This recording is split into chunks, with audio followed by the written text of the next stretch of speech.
bearing with me. Welcome to our October 21st workshop. Today we're going to be going over the space study, the Kpmg Cam update, and then we're going to get some stormwater drainage updates. We're going to have just a couple things to deal with in between before the agenda briefing, just some minor things. Today we have 5 commissioners here. Commissioner Seal will not be attending, and Commissioner Peters is attending, I think, via phone. Is that correct? Yes. That's what I heard, I think. So we're going to be bringing all of our our protocol and rules and stuff at the November meeting, or our November meeting, and see if we want to change anything officially. But so as I understand it, for participating in commission meetings where decisions are being made, we're going to be taking, get approval from the folks that are here, and we have to have a minimum. But for workshops, I guess I'm just saying we're still going to get approvals? Is that, I can't remember how we left it last time. What you all have traditionally done for workshops is, upon advice of counsel, obviously me, just to be abundantly cautious, has taken votes so that if you do discuss matters that you ultimately are going to vote on, you would have done that. In all candor, there has been a loosening of the way the Attorney General looks at these issues, and they've said that for work sessions where you're just discussing matters, it's not necessary. So I'll leave it to your discretion. If you want to hold off on making any changes on the way you've done things in the past until November. Thank you, Jewel. Let's have a motion to allow the call-in for Commissioner Peters. Thank you. Have a second? Second. All in favor, say aye. Aye. Any opposed? Okay. Commissioner Peters, you are participant by phone. Good morning. All right. We'll start first. Go ahead. I was told that she was on, but Deladina. Right, I got it, but she's on the phone. Okay, so you can hear us. That was not a very good connection for us to hear you, but if you can hear us, that's fine. I just want to make sure, just so you know, the connection from our standpoint was, yeah, it's not good. All right, we'll give it a try. I don't know where you can go, where find a spot and stop. All right, we're going to start first with the space study, a board presentation for the space study. Mr. Burton. Okay, good morning, Commissioners. This is an interim report on the space study, and we have with us, I'm going to have Joe Laurel come up and introduce our team from Stantec that's been working on this. Again, this is an interim report. There's a lot more work to do before we get to final decisions and stuff, but they're going to provide you an update of where we've been, what they've looked at, and kind of where we're going with next steps. So go ahead, Joe. Hey, Joe. Thanks, Barry. Good morning. Good morning, Joe Laurel with Administrative Services. As Barry said, Stantec has been engaged for about the last 18 months to provide an enterprise-wide campus planning and real estate consulting service engagement, more popularly known as the space study. To date, much work has been going on behind the scenes. There have been conditional assessments on all county buildings. They've interviewed all county stakeholders and specific focal groups to determine adjacencies and space requirements, and establishing space standards going into the future. With me today, we have Brett Sherman and Sydney Hamilton from Stantec to provide an update and status going forward. So with that being said, Sydney, Brett. Good morning and welcome. Please reintroduce yourselves, okay? Good morning, everybody. Brett Sherman, Principal at Stantec Consulting Services. Pleasure to be here this morning updating you on our work to date and also give you an update on next steps in our process for you. And I'm Sydney Hamilton, a senior planner with Stantec as well, and I have met a few of you previously through this process, so it's nice to be here in person. Thank you. Welcome to both of you. Go ahead. So Joe mentioned most of this already, but I'll just recap. We are just going to go through the process that we have been through to date. There was a physical assessment of the buildings as well as a space needs assessment. And then we'll discuss what we're going to be doing with what we've determined with those space needs and the next steps after today. So as I mentioned, there was this process kicked off. Yes. Sorry. Mr. Eggers. You mentioned the first two. I didn't hear anything about site selection. Right. So we'll get to that. The site selection is what we're doing now that we know what your space needs are going to be for the planning period. We have not selected a site, but we'll be understand. discussing that. Are we going to get an update on the work that we're doing on site selection to date, or? Yes. If I may, yeah. Yeah. Well, happy to provide an update on where we are in that process, Okay. Commissioner, and the process through which we're going to identify sites. Right. Thanks for the Thanks. clarification on that. Thank you. Go ahead. So the process kicked off with a physical assessment of buildings. We looked at all of your major county-owned buildings where we were assessing the physical conditions. That's everything from how the mechanical systems are working, code compliance issues, how the finishes are holding up, all of that kind of thing. And this is just a summary of the outcomes of those assessments. And you can see kind of where your buildings land. Most of your buildings are kind of below the 50% mark in terms of their physical qualities, their physical conditions that might also have code implications moving forward. And then specifically, we wanted to touch. I was going to ask you if you could just give us a brief idea, an example of each one of those. So Yeah, so I've zoomed in just on the downtown buildings here. We did assess buildings outside of the downtown area, but just to give you an idea of what's happening downtown, you can see in this map where your downtown buildings lie, and you have quite a few buildings in the downtown area, which will likely come as no surprise to you, that have seen better days. They have met their useful life in some ways, and so we're trying to understand what the implications of that will be in terms of space planning moving forward. So this building, the building, not this one, but our main building, you consider that fair to good? Correct. And the two buildings across the street to the north, you consider them good? Correct. Okay. And this is an average of everything that we assessed, whether it's code compliance or how the HVAC system is working, or, if the carpets are falling apart. It's all of those conditions, and those ultimately lead to an average rating. So I don't know specifically if, for example, if the Court Street building is, maybe it looks fine, but it's got code compliance issues. I don't know specifically what contributed to that ultimate rating, but you can see how that shakes out over all of those downtown buildings. Who did the rating? Our team members from Stantec. Okay.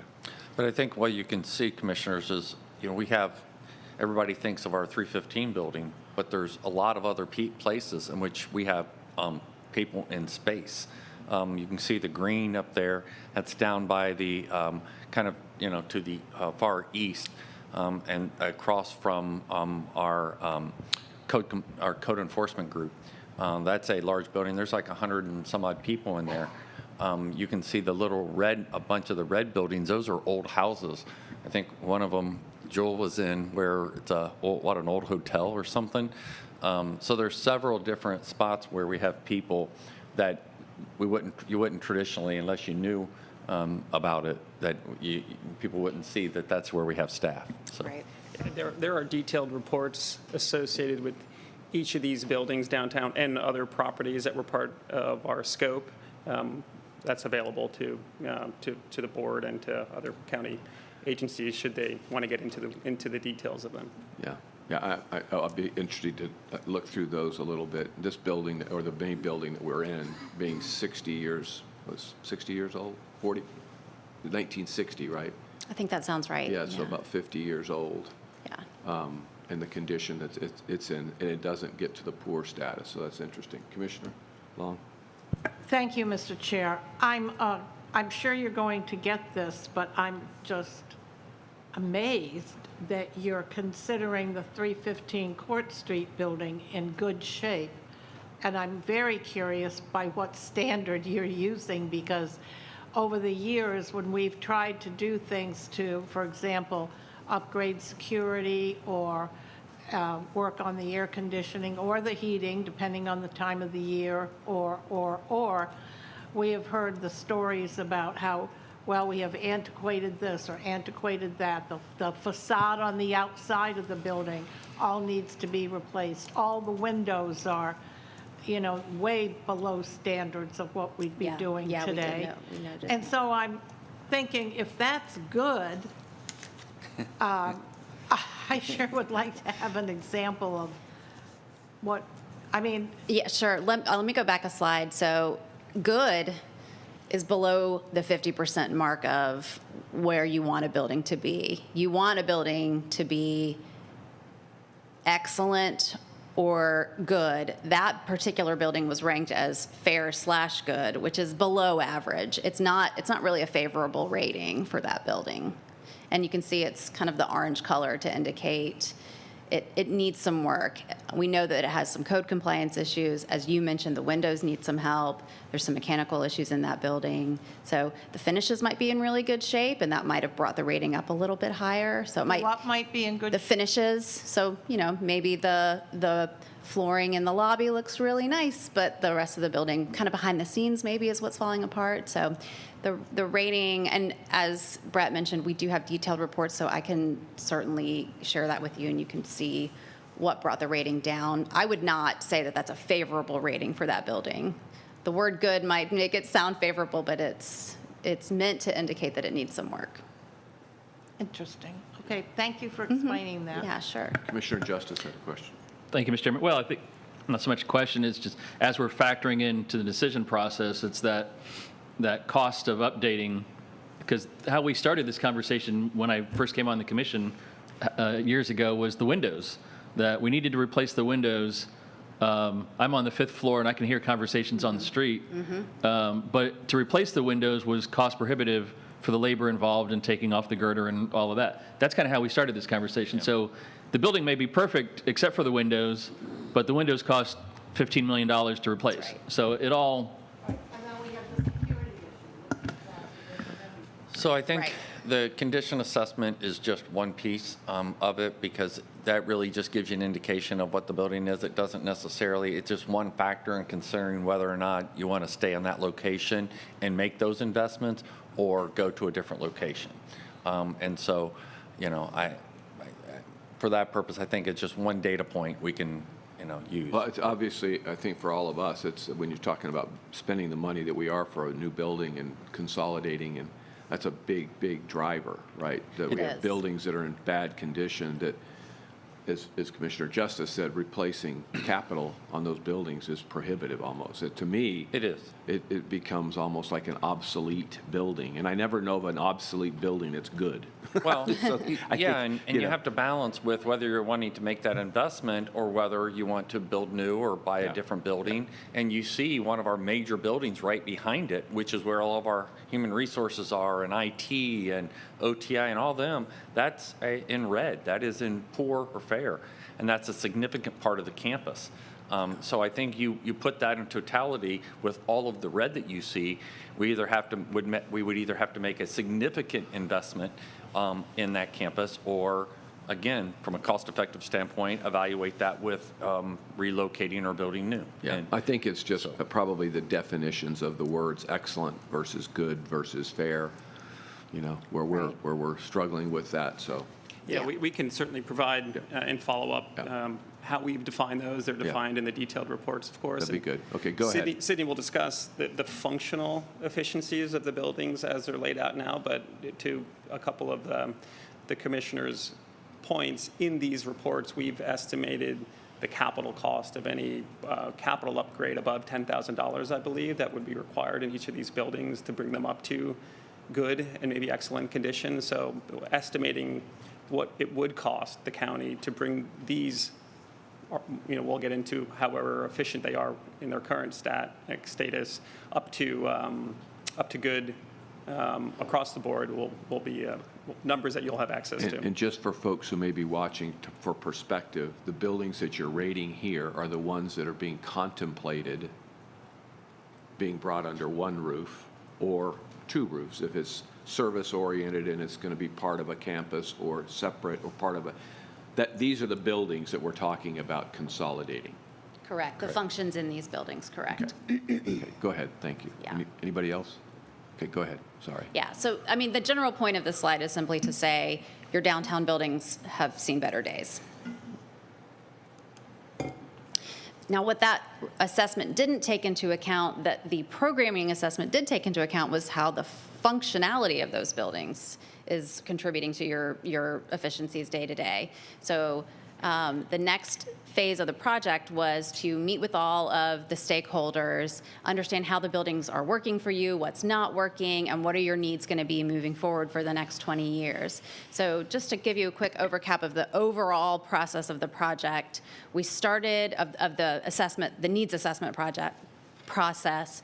We started with some visioning just to understand what is the big picture set of goals that we need to achieve through this space needs assessment. Then we went through and collected all of the data through interviews, through surveys, through building walks, to really get into the weeds and understand all of the individual square footage requirements of each individual department. We vetted that data, and I'll go through that process in a couple of slides. Put together a space needs program where we said this is the amount of space that we think you need in the next 20 years, regardless of where that space lands in the county. And then we started workshopping, where do we think you need to go? Where do these functions need to ultimately live? Do you stay downtown, or do we need to recommend a new location? That's that alternatives phase there. And we're currently working on as I'm in the BCC presentation, and we're working on the final report. So in order to vet all of the data that we gathered through that process, we interviewed everybody, all of the department heads we interviewed individually. We also sent out surveys where we quantified all the space needs. We had interviews where we dealt with more of the sort of qualitative issues to understand what's working, what's not. Then we put it all into data format to understand the efficiencies of your space. We compared you against your peers in terms of your average square foot per seat and how you compare to peers in that way. We looked at best practices in in your peer industries. We had some targets that we were setting to try and meet your seat ratios in terms of like conference room and meeting room seats to assigned seats. This is a standard benchmark that we use. It's an industry best practice for planning. We had steering committee reviews. We had all of the department heads review the data after we put it together and assessed it. And then we held those focus groups where we workshopped all the different alternatives. What if we stay downtown? What's it going to look like? Here's how the square footage would shake out. What if we relocate? What's that going to mean for you as a functional group? What's it going to mean for your customers who come to you for your services? All of that. And then we had a second set of reviews, and we've ultimately vetted it through Barry, and I think we've all agreed that the numbers look great, and here's where we're going from here.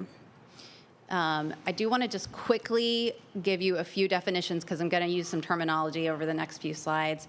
When I talk about assignable square feet, we're talking about the amount of square footage that is assigned to a specific department, so it doesn't include, for example, shared corridor space. When we talk about gross square feet, we're talking about all the square footage in the building, including the square footage that's taken up by wall thicknesses.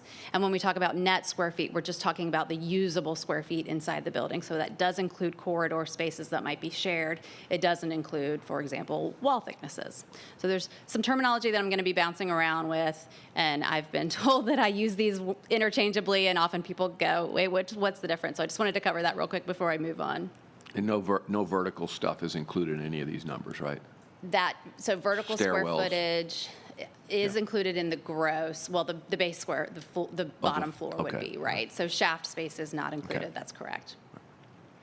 Any other questions on that? Okay, go ahead. So the methodology that we used to put together your space needs, we ended up, and you might recall this from the last presentation that we made to you, knowing that there might be some teleworking implications as you're moving forward, and last spring you were still trying to understand what those implications were going to be. So we interviewed each individual department to try and understand specifically what each department's teleworking needs and preferences are. Obviously, some people can telework more easily than others. The fleet maintenance group, for example, has to do their job in person. The tax collector might be able to do some teleworking very effectively. And there might be some space implications to that if you have, for example, some seat sharing going on in some of the departments. So all the numbers that we present today are going to have a range, and that range implies if everyone in the county is able to telework to their preference, regardless of what the ultimate HR policy ends up being, if everyone is able to telework to their preference for what they think works for them, that's going to be your smaller number, in this case, the 661. And if you go back to status quo, pre-pandemic, where everybody had an assigned workstation of some kind, what would that mean? So that's the range that we're going to be talking about today.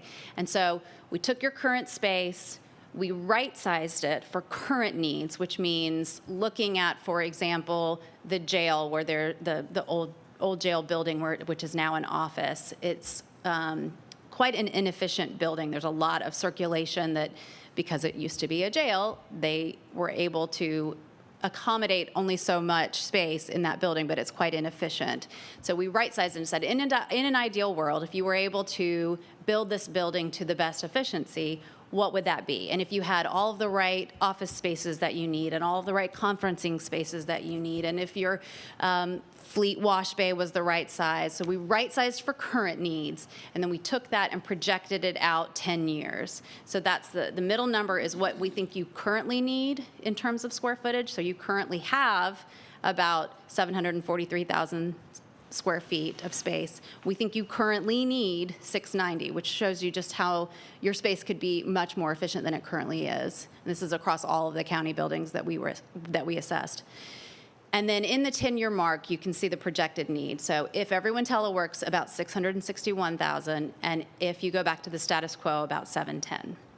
And I can tell you, it's very rare that I have a project where my 10-year projection is less than what you currently have. So again, that just illustrates that you have quite a few inefficiencies in your buildings. And it's not because you're not doing a great job with space planning, it is because the majority of your buildings were not designed for the use that they're currently serving. The jail building being the example I go to. Commissioner Long. I would also like to suggest that beyond what you've already laid out, the way in which people are doing their work today versus how they were doing it, let's say 25 years ago, is night and day. That's true. And even since I have come on the commission, it is evolving again. And so trying to anticipate what that will look like 10 years out, in my mind, is pretty impossible given how quickly the world is moving and changing. I mean, I've heard Commissioner Eggers say it. I've said it because I have little itty-bitty great-grandbabies, actually. The jobs that they will be entering when they get to be into the workforce, we don't even know what they are yet. So the work we're doing today, I mean, who knows how that will be done Right. in the future. That's right. Yeah. And that's another reason that the range gives us the ability to provide you with some wiggle room, because we know there are going to be some uncertainties.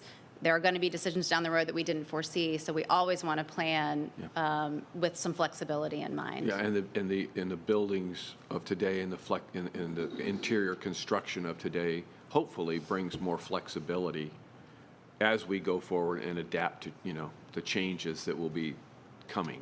That's right. Inevitably. Instead of the buildings that we have now, it's like, well, we have to do something and knock down a 2-foot, wall. It's like, no, we don't do 2-foot brick walls anymore. Right. So it's a little different today. So hopefully that kind of stuff will be built into our buildings. Commissioner Justice.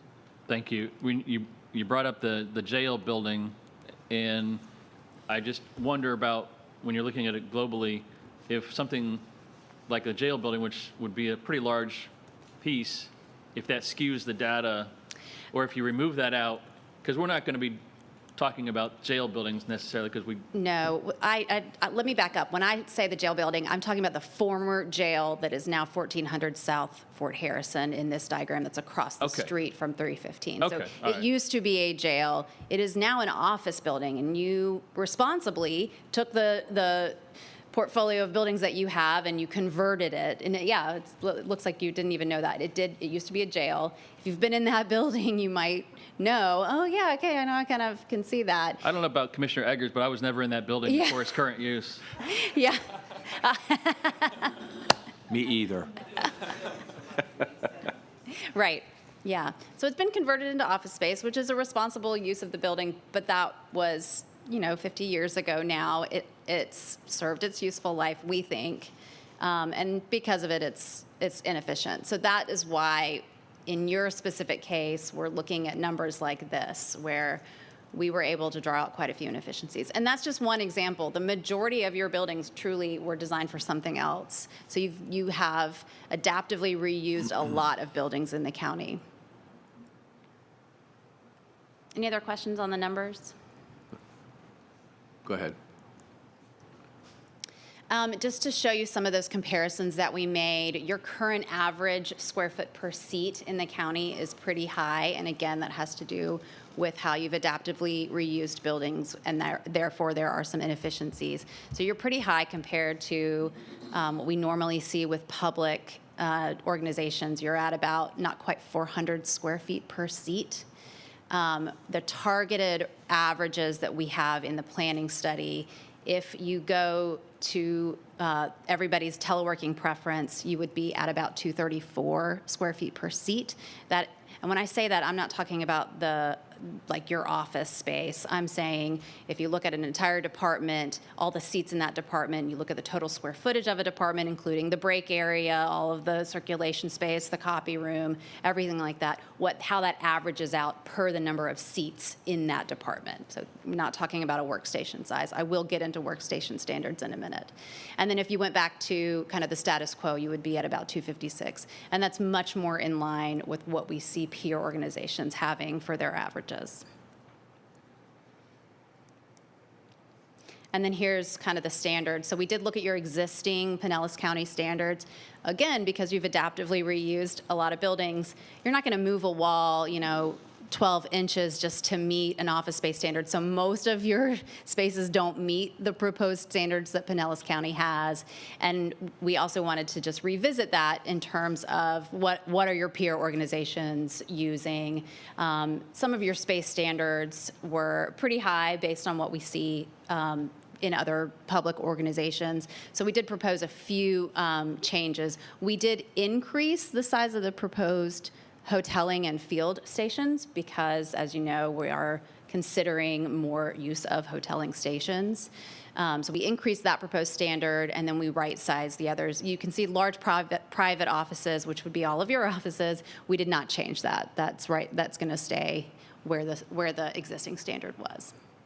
And when you say proposed standards, you're bringing industry standards into that. Correct. These are just best practices, so we just wanted to compare you to your peers and propose standards. And again, this is just for planning purposes so that we say you're going to need this number of private offices, this number of workstations in this department, and that translates to a certain amount of square footage.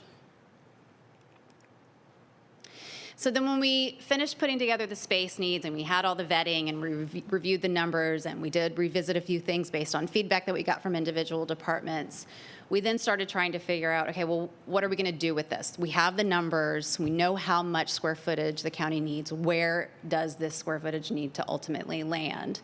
And we had kind of two sets of criteria for that. We wanted to organize all of the departments in terms of their functional adjacencies. So departments who work closely together, who need to be next to each other or physically co-located.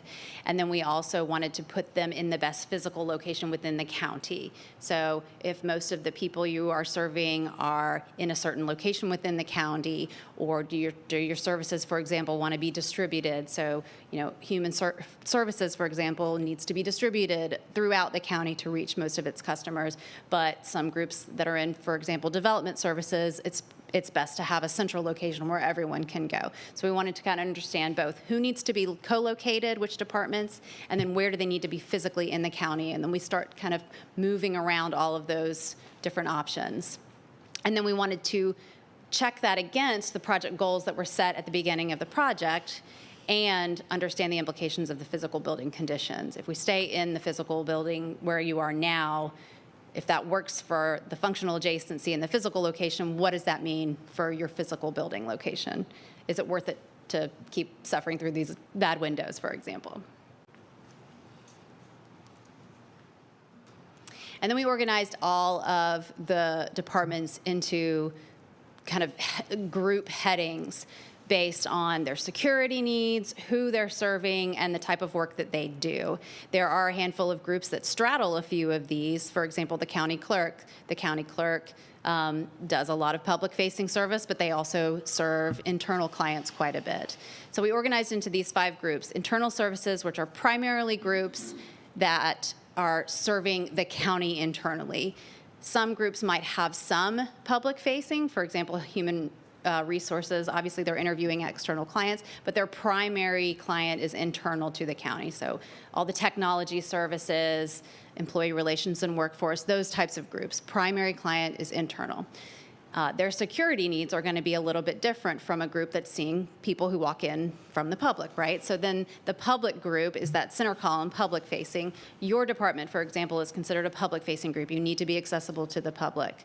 So everybody who sees public clients, who has public meetings like this one, who has maybe bill paying, who they need to come in and pay at a counter or talk to somebody about their bill. All of that we put into the public-facing column, and their security needs that's gonna have implications on where their spaces are. Development services, very similar to public-facing, but it's a very specific set of services that they're providing, so we gave them their own column. Because they're going to have public customers, they're going to have similar security needs, but their process is very different, and that affects how their kind of back of house looks. And then we have justice services, which is the court and all the court security that goes with it. And then we just kind of said everybody else, because all of those groups under the quote-unquote other column have very specific individual needs. And their space types are very specific. Animal services being a great example. Their customers look very different than the customers who are going downtown. Their space needs are very different. They don't need to be co-located with any of those other groups. So we're considering each of those individually, but for organizational purposes, I've put them all under a single column of other. Any questions on this? And if any of you participated in the focus groups, you'll know that these lists changed and flowed, and we workshopped this quite a bit to understand who needed to straddle 2 fences, or 3 in some cases, who maybe felt that they belonged in a different group. So we really vetted this set of groupings. Commissioner Justice. Thank you. Did you look as far as, I guess, maybe when we're looking at timelines of things about where we are leasing offsite space? We did. Like the CBB that's what is being an other, I thought was kind of interesting. But since they're in lease space, when their timeline is up, and whether that's something that we could consolidate with one of our other groups. Yeah, we did look at that, and we'll get into that a little bit.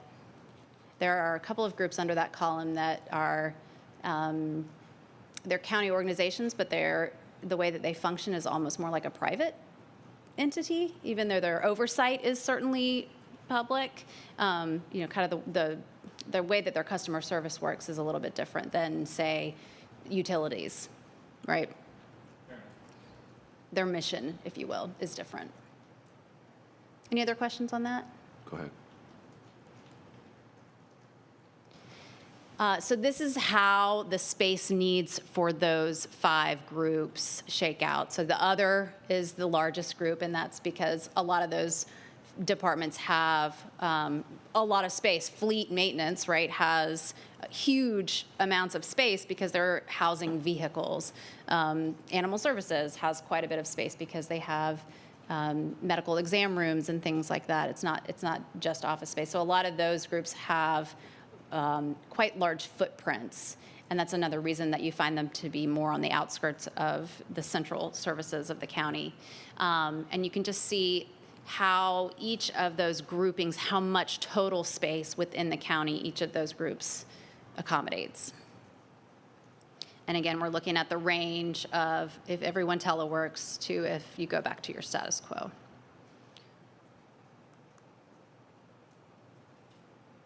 So after we workshopped, we ultimately came to the conclusion that downtown is probably not the best long-term solution. And there were other outside factors that contributed to these decisions, not just the building conditions and the functionality. You do have quite a few groups who don't live in the same building who need to be in the same building. So we looked at solutions in downtown where if we restacked the buildings, if we played musical chairs and moved people around and figured it out, here's how it would look downtown. We proposed demolishing, for example, the jail and renovating.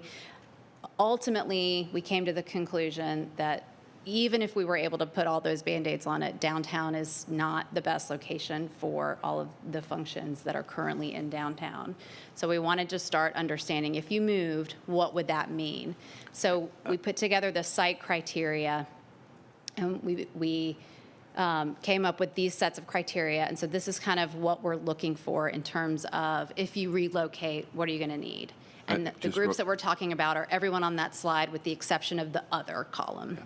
And just for clarity, when you said downtown's not the best location, we're talking based on the lands that we have, being able to combine them effectively and efficiently, and or access to any other land where we would consolidate to. Has nothing to do with anything else about downtown Clearwater. I do think there are some access issues. Traffic downtown is tough, and a lot of your customers don't like having to come downtown to get the services they need. They would, especially the development services customers, they would really like to be in a more, they would like you to be in a more accessible location. Okay, so again, to your point about the different kinds of Yeah. properties, the internally facing Yeah. ones, downtown is fine. The externally facing ones is to the customer service piece that you're talking about. Yes, although I will say, your staff doesn't necessarily love parking downtown either. Parking is being an issue. Right, Okay. parking and access. I mean, traffic is problematic. Yeah, okay, thank you. Anything else? Anything you want to add to that? Yeah, sure. So whereas the work that Sydney just discussed is largely done, her interviews are complete, we're really in the, I would call the initial to mid phases on the site selection work, part of the analysis, and finding 19 to 22 developable acres in Pinellas is a challenging thing. On a good day, finding 19 to 22 acres in the corridor where we were focusing our efforts, which was in and around US 19, is particularly challenging. This is gross area, so 19 to 22 acres of building footprint plus parking. These numbers assume surface parking. There's a variety of different ways that a building could be designed. There's a variety of different ways that a parking structure could be designed. 19 and a half to 22 acres represents, if you will, kind of the most efficient, most cost-effective way to deliver a municipal building and park a municipal building. So highlighted on this slide is obviously US 19. That's really been the focus of our site selection analysis, identified through conversations with internal parties, as well as Barry and his team, as certainly a more efficient way to access the north part of the county, the south part of the county, and get to the center part of the county. Part of the site selection criteria we used were backing out any property that was in a sensitive environmental habitat, backing out any property that was potentially prone to flooding or storm surge or other environmental and climate-related criteria that one would not want to be building a new facility and accessible to the public and potentially serving even emergency services functions in. I'll stop here, Chair, if you had a question. Yeah, just again, I think the focus on 19, when I think about the kind of facility or campus that we're talking about, really needs a lot of property depth. And you don't really seem to find that along corridors other than maybe 19, or maybe at intersections, with the exception perhaps of maybe an old mall or, strip center, that not even strip center, that's probably not even that big enough. But so I guess my thinking is, from downtown or from the waterfront towards 19, they're really, the areas that once were and we had prevalent, they were prevalent to choose from, have disappeared. I mean, so you really are focusing on 19, and even when you get there, from State Road 60 to East Bay, I mean, it used to be, you know, once they did the new 19, so to speak, it was all kinds of property available. 10 years ago, say, you know, 5 years ago. And they fast forward to now, and it's just very difficult to find this kind of. So do you see us with the likelihood of a central campus versus split campuses? You know, inward facing, externally facing kind of. You know, Barry, did you have a? Yeah, I think that's kind of that next piece we need to determine. You know, one of the questions we always said is, you know, with kind of the change in workforce, will there be a commercial building that would come for sale that's in good condition that we could reuse? Part of the analysis here was understanding how big that building needs to be. I couldn't, and until we had this process, we really couldn't make that determination.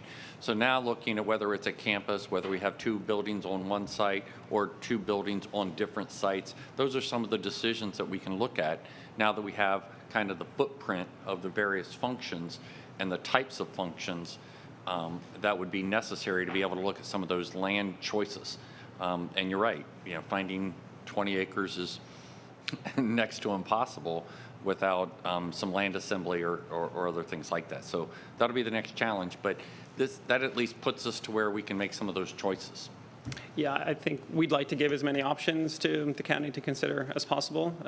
I think we're at the point in the process now where we're trying to balance not letting perfect be the enemy of good in many respects, or good enough in many respects, also with what's available in the most densely populated or developed county in Florida. So our analysis is looking for between 19 and 22 acres with a little bit of wiggle room, with identifying assemblage opportunities in and around single parcels, of which there are very few, as you've mentioned, Chair, along the 19 corridor, and maybe here and there around Ulmerton as well.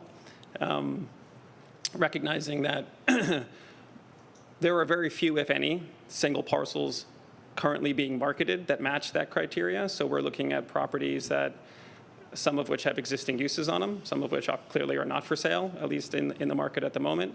Opportunities that could be reconfigured for county purposes.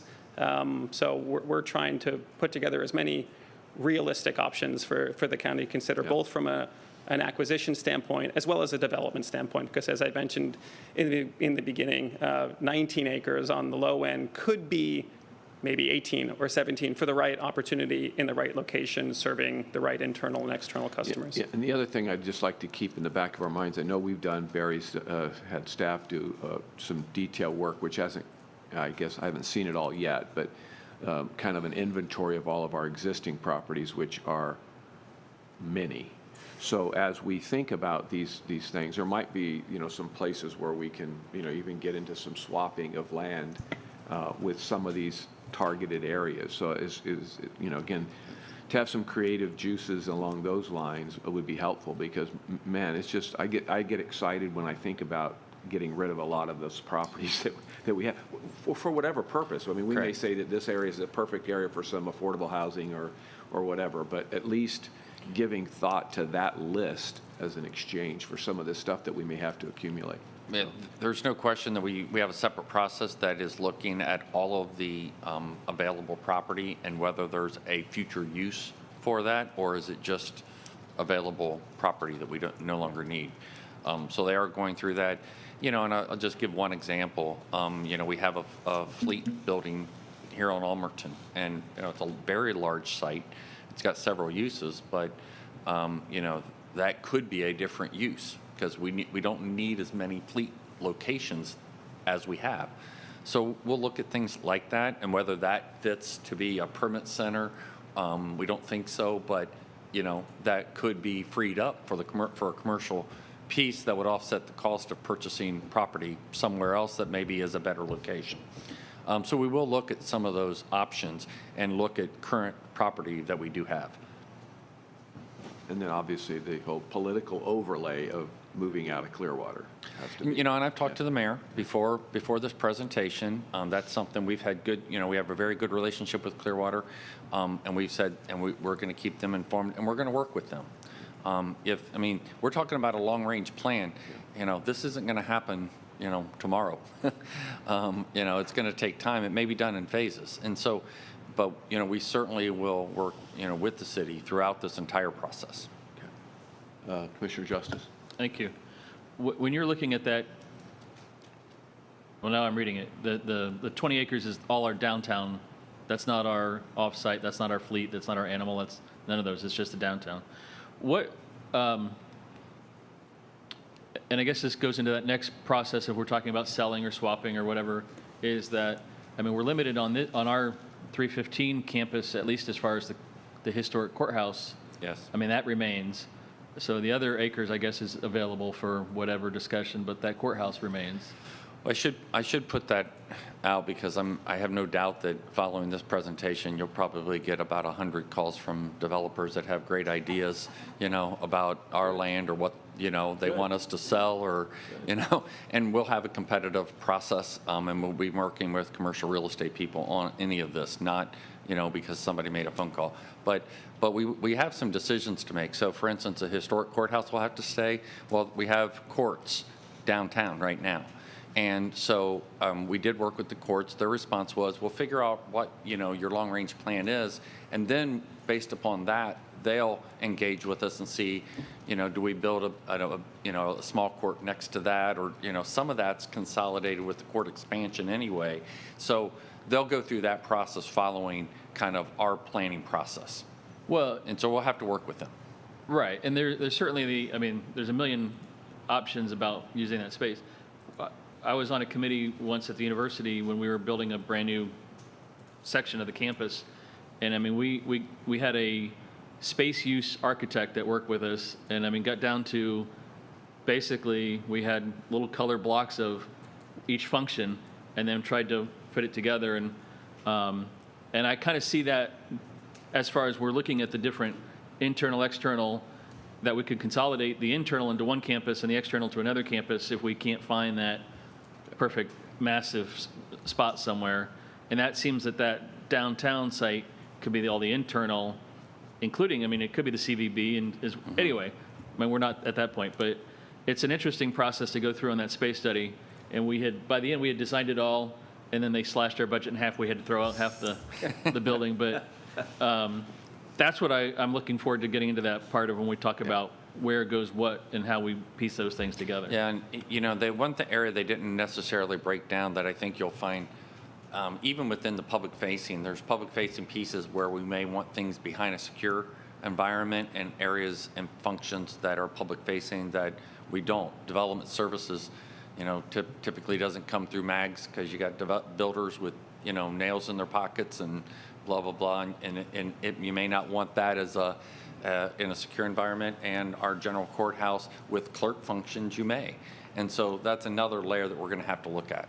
And I would, again, just throw it out for the conversation so it doesn't get completely forgotten, is just the thought of potentially using the historic courthouse for the commission assembly room and offices. And if we're going to shuffle some things, I don't know, someone on your presentation mentioned that they had seen that done in other places before. In courtroom 1 rarely gets used as a courtroom anymore. The other small courtrooms get used in the offices. So, and I don't know what kind of attachment what judges have to what courtrooms. But anyway, just wanted to throw that in for the mix. And just as so that we can picture it, like, you know, the Clearwater Mall site, you know, where the Clearwater Mall is now, or the Countryside Mall site, and I'm not talking about these as locations, obviously, but what are the sizes of those properties? Do you have a sense of what they are, just so we can kind of picture what this 22 acres, do we have a... 25? Yeah, I think Countryside is about 25 acres, as Sydney has mentioned. Okay. And the Clearwater collection is a little bit smaller, but you have, I think, a baseball stadium there, or minor league practice stadium at the Clearwater collection, if I'm getting it correct, on the or the Clearwater Mall. The Clearwater Mall is really the southeast corner of 60 and 19. Oh, okay. It used to be an enclosed mall like Countryside, but it's now kind of an outdoor mall type thing. Mm-hmm. So I was just trying to get a sense of what that 22 acres looked like, and Yeah, that's it's- pretty descriptive. It's an interesting question, Chair. Thank you. Part of our analysis, and there will be a tangible component to this and potentially an intangible component to it at the Commissioner's discretion, of course. But what is the economic development opportunity in and around a new municipal campus? What can that do for repositioning of a dead or dying mall? What can that do for tangential development opportunities around a new center of gravity? Will there be a bunch of people working between 9 and 5 and post? One more thing to mention on our analysis is ultimately when working with the county administrator and his team, we narrow down a short list of sites. We also have a terrific civil team, a terrific cost estimating team. We'll be estimating the horizontal development costs to prepare a site for development. Not all sites are the same. Some have challenging, some have existing infrastructure, some would need new infrastructure, some would require potentially a significant amount of off-site work to make the site really usable for the functions that we're talking about. One of the county-owned sites that we were looking at from just a gross acreage perspective might have worked for one of these functions, but it's right in, right out on Ulmerton, a very busy thoroughfare, of course, and the off-site cost to deliver a new traffic interchange there would have been clearly cost prohibitive. So we're trying to look at all the upfront as well as kind of vertical costs that each site would require to serve the functions that we're looking at here. We've also begun and will make available a evaluation exercise for the county-owned properties downtown that might be the functions of which would be housed elsewhere in a new campus, either in one campus or a distributed campus scenario. And we've also modeled in a dynamic fashion the county's general fund and all the revenues coming in, all the pledges going out to help understand how much could be pledged to delivery in a phased fashion, the design and the development of a new capital plan for a new municipal campus. So that's where we are in our analysis with respect to site selection, with respect to valuation, and looking forward to how we're looking to wrap up our recommendations. Yeah, and Barry, I guess as we go along, it would be, and I know this is kind of an iterative process that we go through, but at key points along the way where we make decisions like 22 acres, the size of Countryside Mall, is just not available to us. Right. So we really are going to be looking at split campuses, Yeah. decision made.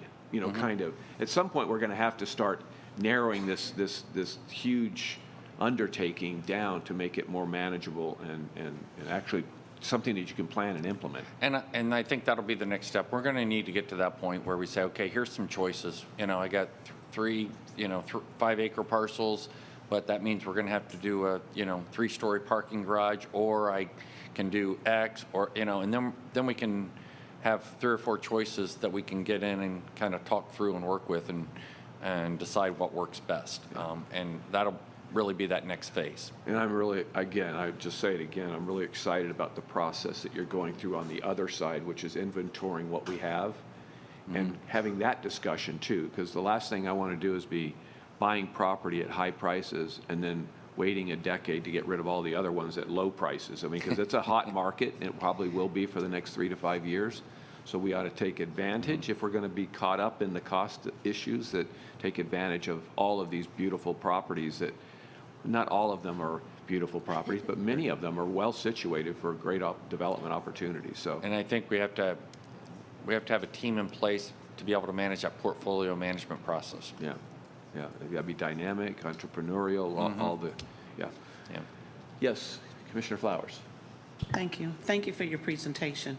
When you revamped the square footage of usage for workspace, did you take into account ADA accommodations for any staff that we may have? Yes, we do. We have industry standards for, we start with the individual space requirements, how many offices, how many workstations, how many conference rooms, and what size are those conference rooms. And then we have industry standards for circulation, ADA, accessibility, all that kind of, it's an internal grossing, and then there's a building grossing. So yes, we do that. Okay, and even for our technology component pieces, which would be through BTS, I noticed that on your chart that fell within the orange range, the 22% functional grouping range. They would not need the accommodation for additional space. How in that 22% breakout, do you know what percentage would yield to BTS services? I have. Or any of the technology services? Yeah, I have that breakdown, not in this presentation, but I can tell you what the breakdown within each of these groups is, yeah. Okay, you can And some send- of these groups, we are projecting actual growth from their current space. It averages out ultimately to a decrease in the total county space. There are some departments that need additional space beyond what they currently have, and then there are others who need less. Okay, you can send that. I think, don't quote me on this, but I think BTS and/or OTI might be in the growth. Okay, and the reason I asked was because we've been talking about cybersecurity and different types of things we Right. need to do in order to safeguard the functions Yes. of what we're doing. And so that's why I would think that they, because of what we've been talking about in that committee, that they would need some additional space in order to handle all of the things we're talking about doing. Yes. And we did publish all of that data in a report to the county, so I can make sure that that's available to you. Okay. And I'm sure you know this, but, for every day or every week or month that we continue to just have conversations, the opportunities out there keep decreasing because this is a hot market. I was just sharing, Barry and I had a conversation yesterday, day before, one of those days, they're running together, about space, and any buildings that we may have right now where perhaps the occupancy is 60% or less, what we could do to start looking at merging those and making some determinations on those properties now, if those, because if you're not at full capacity, but you still have to run the AC, you still have to Right. have electricity, so you're paying all of those additional things for spaces that are not being occupied. And then the other part would be certainly, and this is just within a new construction, it doesn't matter that we are a county facility. Whenever you have a new development coming, the community sometimes gets a little, that's going to increase the traffic pattern here, and, Right. all those types of things. And so whatever spaces we're looking at, wherever it is that we decide to go, whether it's a split campus or whatnot, we still would be bringing additional traffic patterns and other things into that community. And when you move from a mall standard, even though some of those malls are going away, you see the big signs, you still kind of take away the potential for opportunity for some of those smaller businesses that have come along that corridor based on the larger mall or what have you that was there, because they were getting traffic feeding that way, whereas they may not get that same traffic with Right. us coming as a governmental entity. So I just wanted to share that. That's kind of where my thought is as you guys were talking. Very good presentation. Thank you so much for all of your hard work and your information, but I just wanted to share those pieces that kind of rose to Yeah. the surface as you were presenting. Those are great considerations, so thank you. Thank you. Thank you, Commissioner Flowers. Commissioner Justice? Thank you. And to kind of follow up on her point, those buildings that we have that are, and I feel like anytime we start mentioning specific buildings, there's people that are going to get very upset with us. But I have no idea. I know that there's some that there's clerk and other functions and those small buildings that are just south of the main campus downtown on Rogers and Bay, and but they're the ones that are marked most poor condition. But those might be that your industry more attractive right now in a real estate market. And I don't know how many people we have. Anyway, my point is that we don't necessarily have to do all the buildings 5 years from now. We could do 3 buildings, to your point, Commissioner Flowers, 3 buildings tomorrow if there was a good offer kind of thing, as far as how we're looking at it, so that we're going to do all this massive thing in 2026, where we could do some of it today, put the money in a bank and let it sit there until we're ready to make a decision. Yeah, I think we can look at all those, especially as we think about it, kind of a phased, if there's a phased approach to this, you know, and so we'll look at those options. And we will, you know, part of, you mentioned kind of consolidating down maybe offices now. We are going to look at that, and part of that was our own departments figuring out kind of a remote work policy, what functions work, you know, in that kind of environment. How does that work? We just put a policy in place for our employees and set some standards. So we're just kind of coming into that realm, which will kind of solidify some of those decisions. Anything else, Commissioner? Okay. Any other thoughts before we close this part in the update? Thank you all for that update, and keep at it. We got a lot of work to do, and we got to keep it moving forward for sure. Yeah, appreciate the opportunity. Thank you. Thank you. Thanks. Hold on one second, if you don't mind, just in case. I've been trying to text and make sure that Commissioner Peters is still available. Commissioner, if you can hear us, I don't know if the connection's been okay. It sounds like it's been okay for you to hear us. I can hear you, sir. Yes, Okay. I can hear you. Did you have any questions for these folks before we let them go? No, you all asked very good questions, so I didn't need to. Okay, sounds good. Thank you. Appreciate it. Okay, we will move on to our KPMG Cam update. So we have an update. I'll ask Karen to come forward and kind of introduce the topic and where they're at on our KPMG project. Good morning, Karen. Hi, good morning. Karen Yachum, Human Services Director. Today, we are very excited to present on the Behavioral Health Coordinated Access Model design. This design is going to allow us to move to the next phase, which is the competitive procurement process, or the RFP. Just as a reminder, we initially started this engagement with KPMG in 2019. We asked for them to develop a strategic plan for our behavioral health system, and they presented that plan in the summer of 2020 with two key recommendations, so the optimal data set and the behavioral health coordinated access model. We commenced the design process in June of this year, and as with previous engagements, that was involved a heavy community input, many meetings, design workshops. You'll hear the specifics from KPMG. But that really is important so that we can be assured that the model is being designed for our residents. That really is the key focus. The next phase that we worked on included a presentation to PICA, so the Pinellas Integrated Care Alliance, which includes Linda McKinnon, the CEO of Central Florida Behavioral Health Network, Sheriff Gualtieri, Beth Houghton, the CEO of the Juvenile Welfare Board, Dr. Cho with the Florida Department of Health, and Lourdes Benedict with a county administration.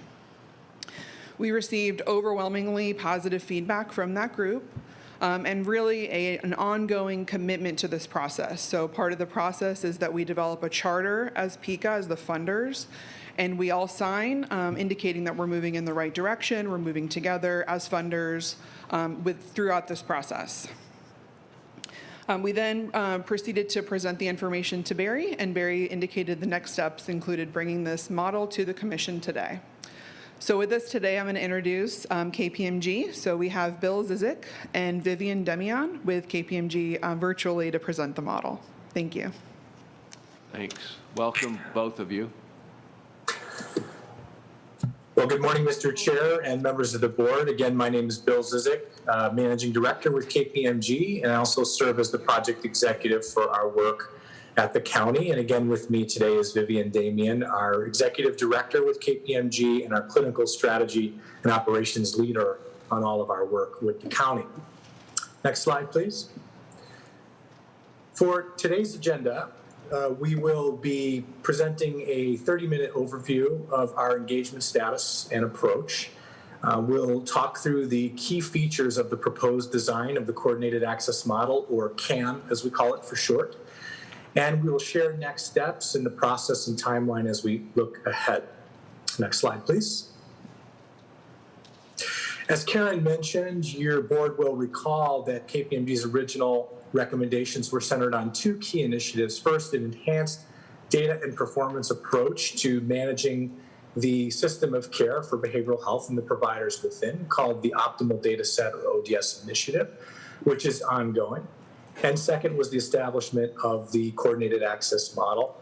And the purpose really is to help ensure that the right services and levels of care are accessed by the right patients at the right times for the right level of need. This CAM effort included 4 tasks: the design phase, which we are coming to completion on now and briefing you today. We'll then move to the competitive RFP, as mentioned. Then we'll move into vendor selection and initial implementation of the vendor, and we'll share a timeline as we get to the next steps. The CAM has been designed in the last several months with a human-centered approach to enhance service coordination for county residents. And as we've heard throughout our time with the county, this is because residents, families, caregivers can easily feel disconnected and sometimes even confused on where to access the right level of behavioral health service for the need or issue they're experiencing. So the main goal of this CAM is to provide coordinated care and intake and prevent patients from dropping out of their journey due to complicated processes and an often fragmented system of providers and pathways. The CAM will streamline intake, it will increase the ease of service navigation, and it will maintain communication with residents to ensure quality care, follow through on referrals and treatment, and improve patient satisfaction. Next slide, please, and I'll hand it to my colleague Vivian to talk in more details on our process and features of the CAM. Thanks, Bill. So I'll just walk you through our timeline. And one of the things that we would like to bring forward to you, as Karen had indicated, we've started this journey with you in December of 2019. During that time, we had done extensive stakeholder engagement, as you see through the list. And the feedback that was received was again, the challenges of accessing care or knowing what care was currently offered in the community. Fast forward to phase 2 of our current project of understanding, where we had done, again, an extensive stakeholder engagement, different stakeholders I'd like to add. What was interesting was that the feedback continued to be the same.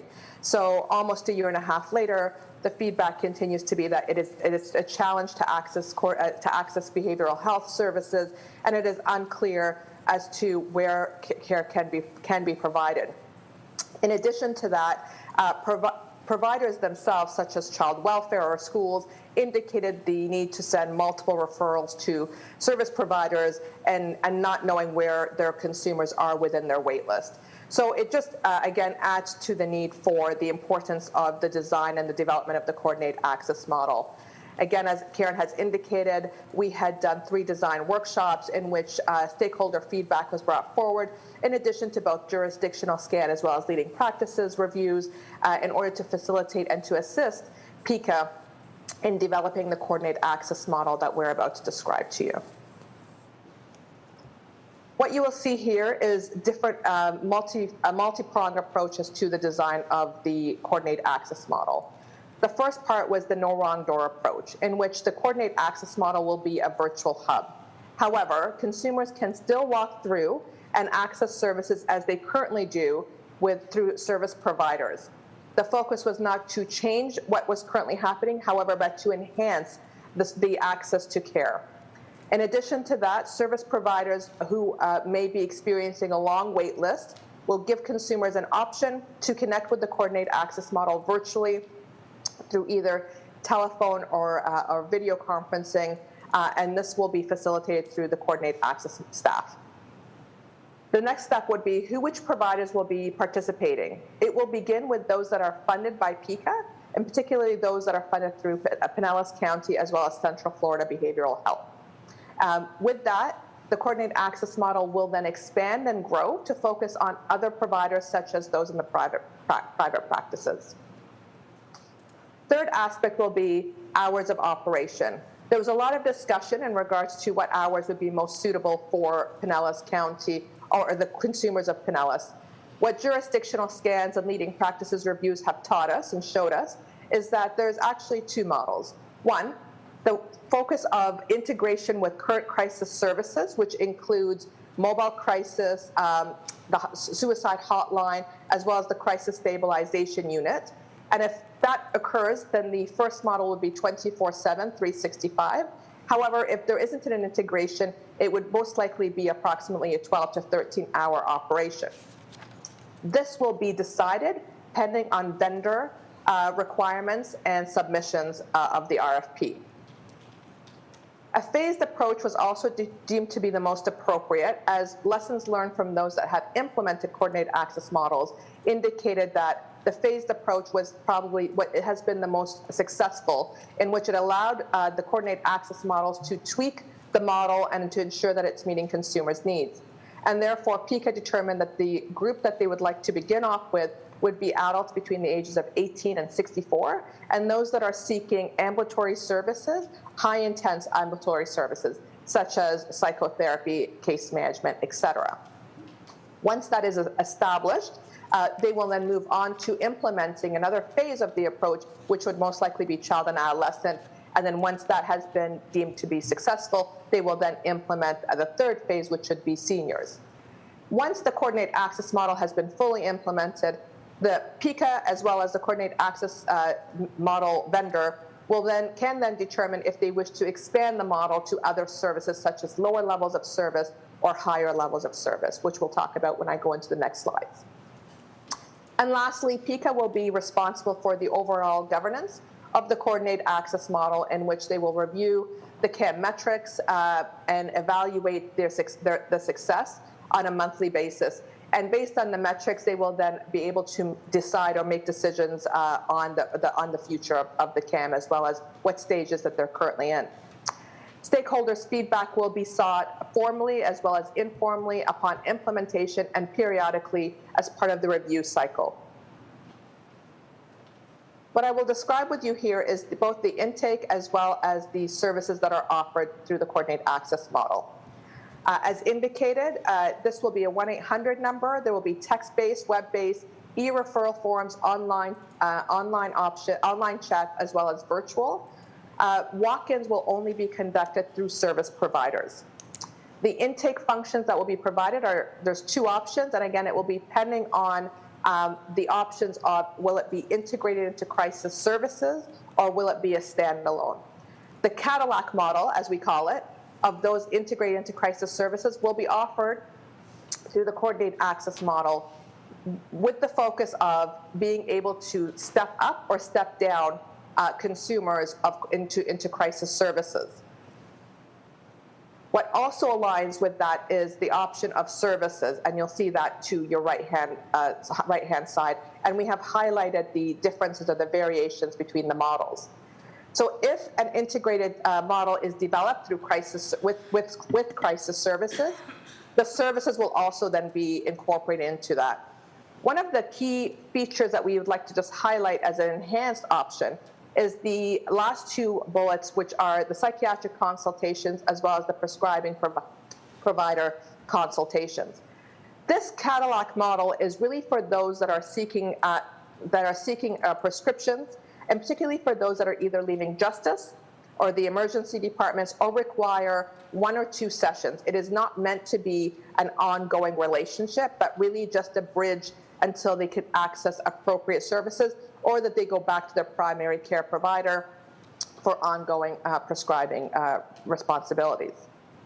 The other aspects of the model is ensuring that there's a safety net that's provided. So once the consumer does go through the coordinated access model and an e-appointment is provided, reminders, notifications as well as reminders will be occurring to ensure that the consumer does complete the journey, their journey of treatment and accessing the appropriate services.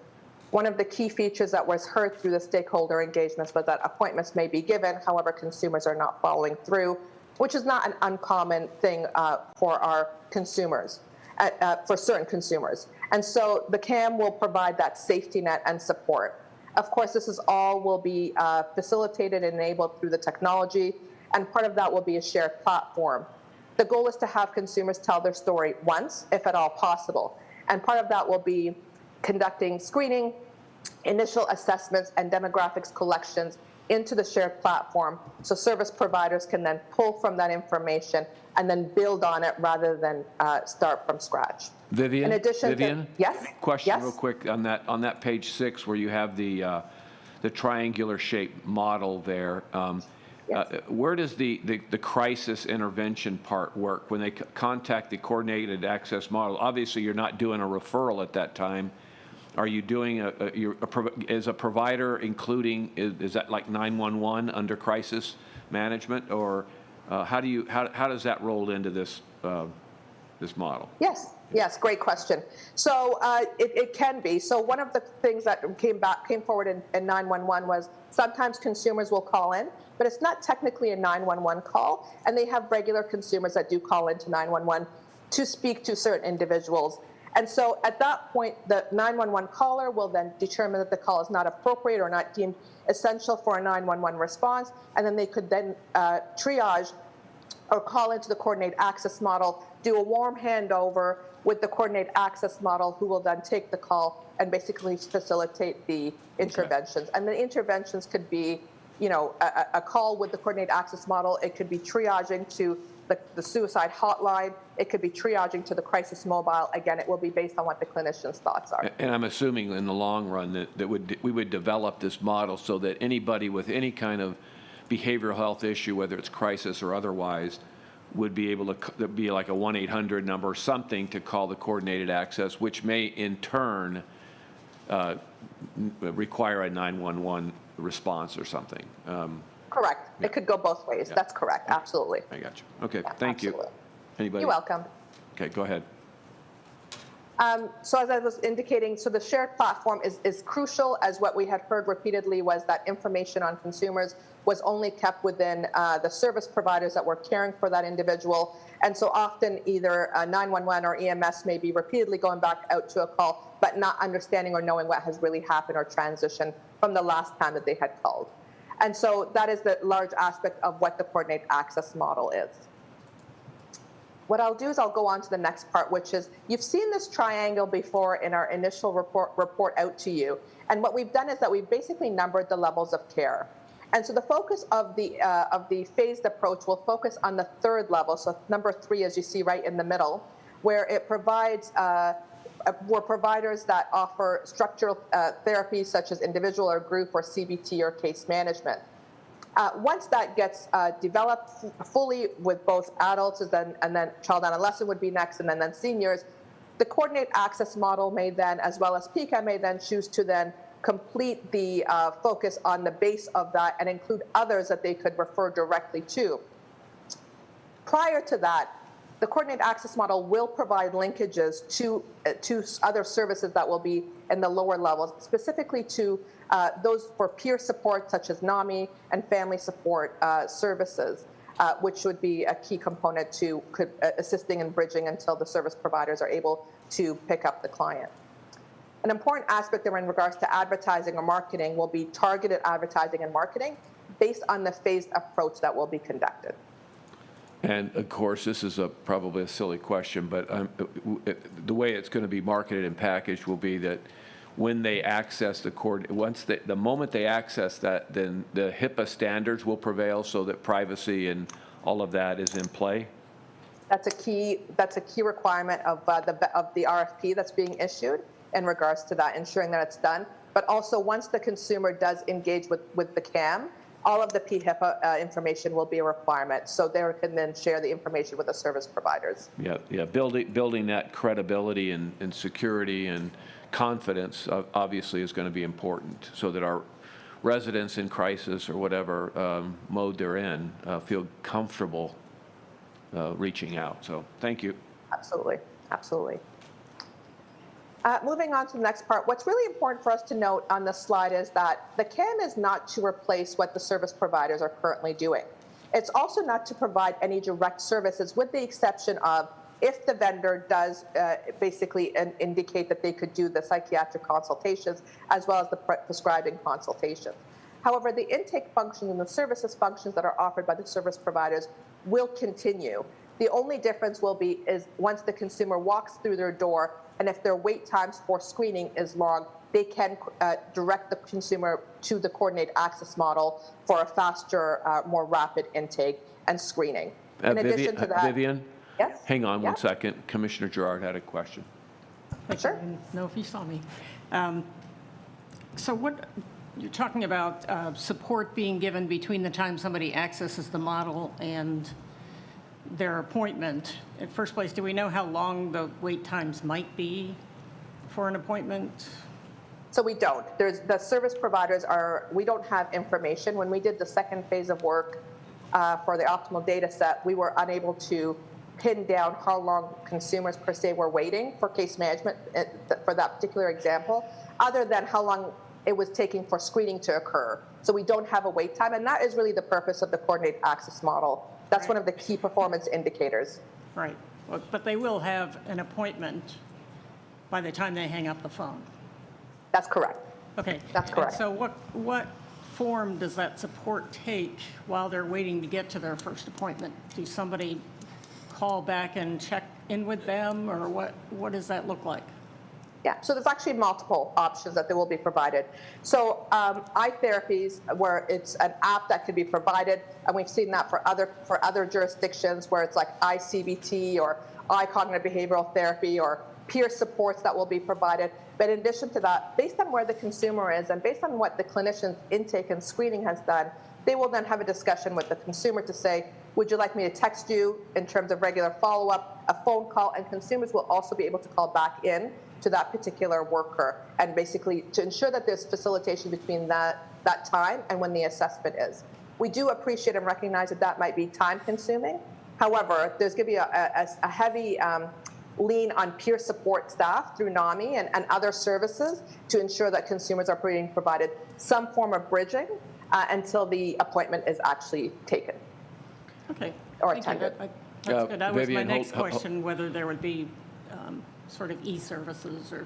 And I wanted Karen to come up because part of this is establishing oversight to where we're now tracking data and Right. holding their providers accountable and understanding that data that we currently don't have. And so I wanted her to kind of explain the process and kind of that vision and goal with using this to improve. So I think just kind of answering the first question of access standards, this really is going to provide us an overarching view at what access is going to look like, and then using PICA as the governance body, we'll be able to bring that information forward every month to look at what are wait times for specific services, for specific populations, and then as funders, possibly looking at, do we shift funding? How do we apply for different grants to infuse more opportunities into our community? Additionally, the optimal data set is that overarching health of the system dashboard. So we are still working on that phase of this process as well. Specifically, we looked at behavioral health case management.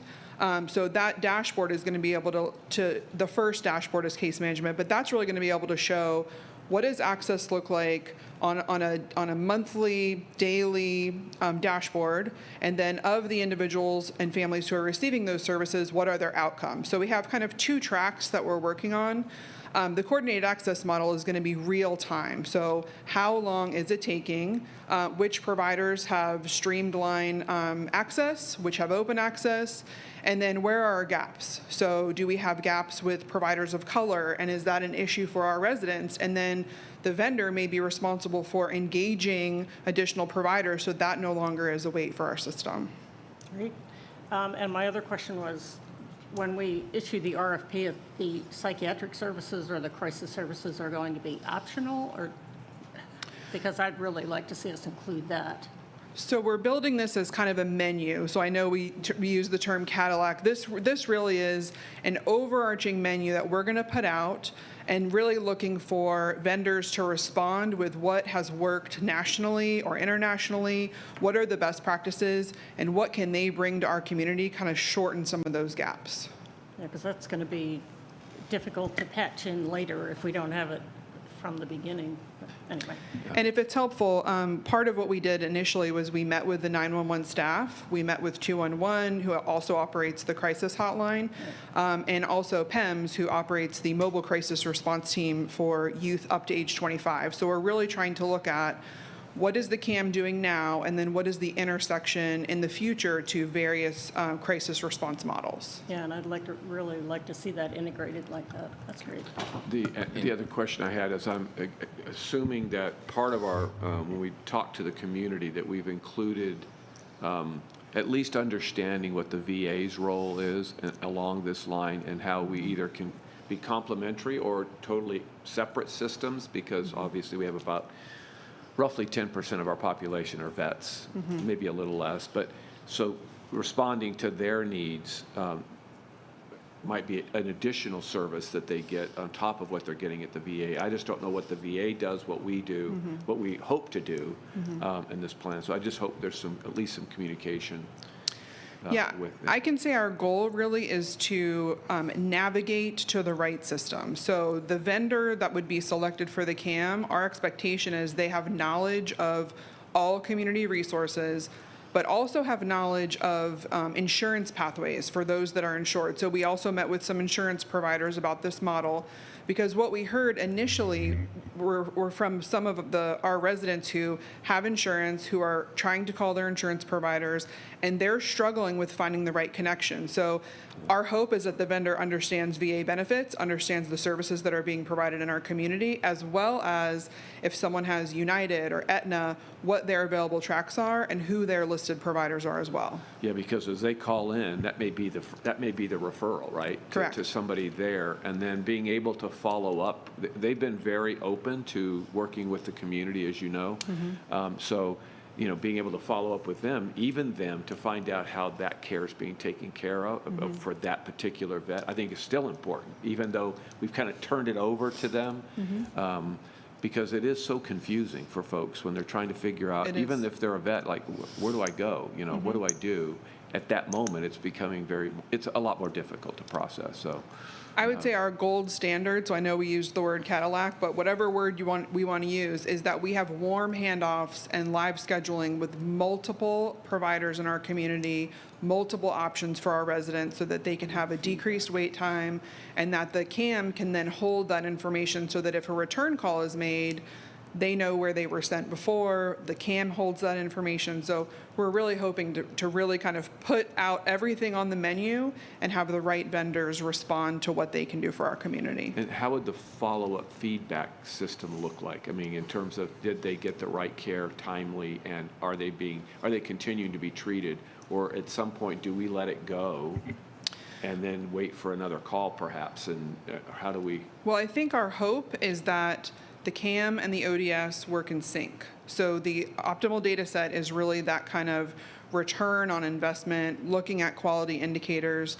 So as PICA continues to expand on additional contracts, the vendor continues to work with providers, our hope is that whoever is kind of on the receiving end of the referrals are also part of the ODS, so that we can really show, of the services being provided in our community, this is what's occurring with our residents. They're getting better, they're receiving the services that they need, and wait times are low. Yeah, I think that's a really important component. I hope we can follow that through.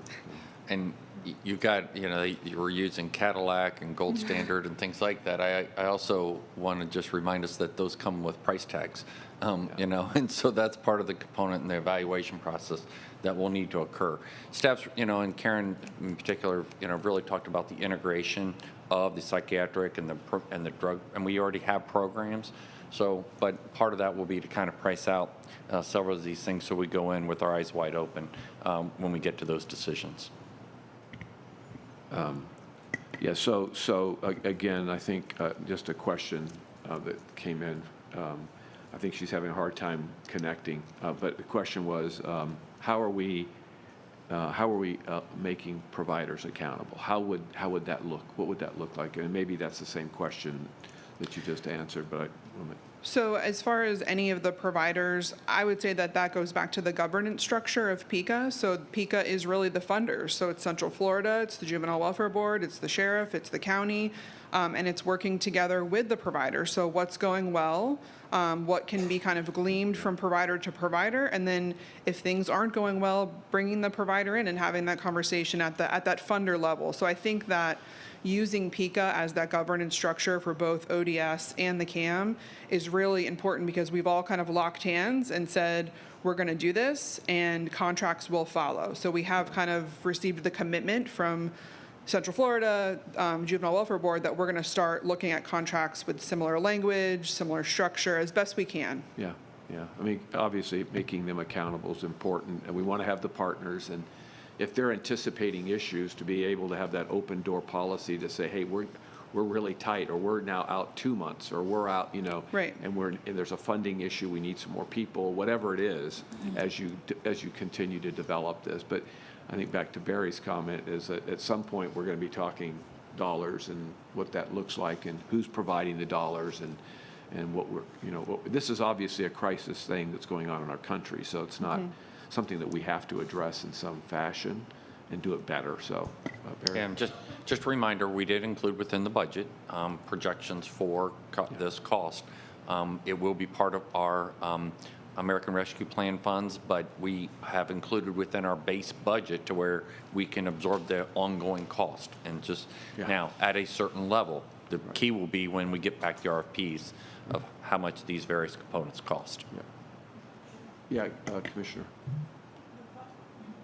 The thought occurs to me that we might want to ask Commissioner Peters if she has any comments, thoughts, or questions, since this has been such a burning issue. Yeah, that's for what her. I keep being, that's why I'm on the phone here, just texting her like, are you, and she said she was back on, she got dropped off, she's back on, and she said that she would ask questions, try to ask them at the end, but Okay. if she has one. I just didn't want her to be forgotten no, because we she's- can't see her. We're trying to plug in here, so. Thanks. Thank you. Yes, Commissioner Flowers. Thank you. Thank you for the presentation and information. I know this has been a long time coming based on all of the requests and whatnot. So I'm really pleased at the depth in which you all have tried to do a walkthrough for next steps. Was there any communication or coordination with the Community Assistance Liaison Program that's operating out of St. Pete? Doesn't do exactly what this does. Of course, it's to try to alleviate police responding to certain calls, but those persons are still reaching out to some of the same resources that this system, the CAM system, will be accessing. So was there any communication or coordination or? I don't know if there was a specific call with the call program, but I do know that Gulf Coast was part of the provider meeting where we solicited feedback on what was working, what wasn't working, and what design elements would they like to see in the CAM. So I believe their COO participated in that meeting. Okay. And just sharing that, I'm sure you know it as well, it's very difficult to bring on and keep social workers, clinicians, psychologists, psychiatrists, because of a myriad of reasons. So I know it's going to take some time to build up that infrastructure where it's stable, especially with all the other stuff that's going on too, to build that up so that it's stable. Chair Eggers has walked out of the room, but what I was going to share when it comes to how to keep people accountable, CFBHN has a very thorough survey review process. So I'm sure that that document will be tailored to whatever the RFP is, so that when they're going in and assessing those entities that come on board, they'll use that tool to see, are you meeting the goals and objectives, you know, based on the RFP?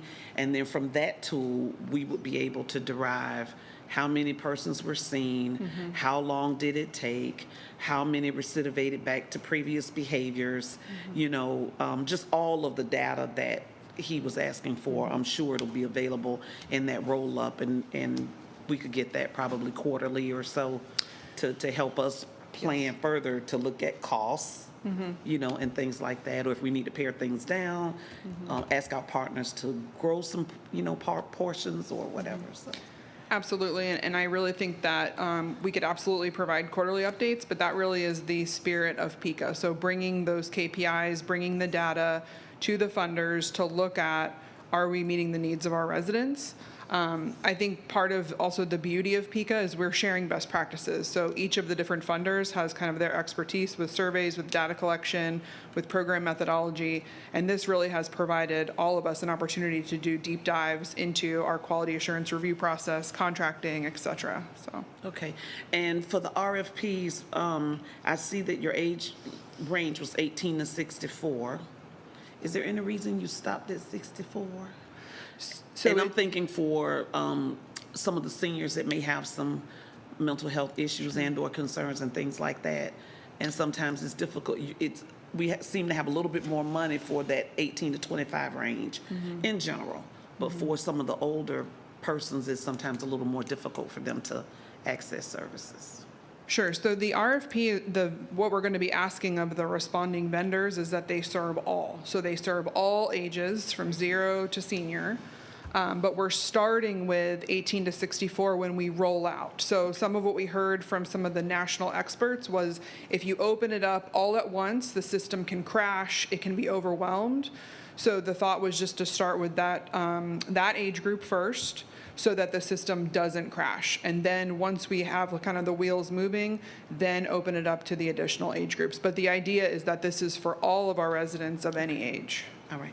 Thank you so much. I appreciate the work you're doing. Thank you very much. That's going to be important to roll out because, if you're 66 and have an issue, it's critical. And if you're 13 or 14 and have an issue, and we're trying to get people to the table, we'll have to figure out how we find the folks that might slip between the cracks in the early goings. And, because I want them to be able to pick up a phone and call and plug in. So if you're 15 and we haven't rolled it out to you yet, we have to capture it. I'm not sure how we handle that, but.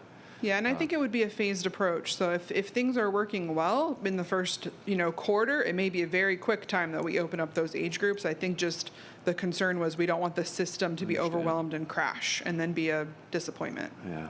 All right. Commissioner Gerard, you had. I just wanted to say while we're talking about the reporting mechanisms, can you make sure that the BCC is involved or gets a regular report? Yes. And we don't have to ask for it, and maybe even come 6 months after we launch and just let us know where we're at.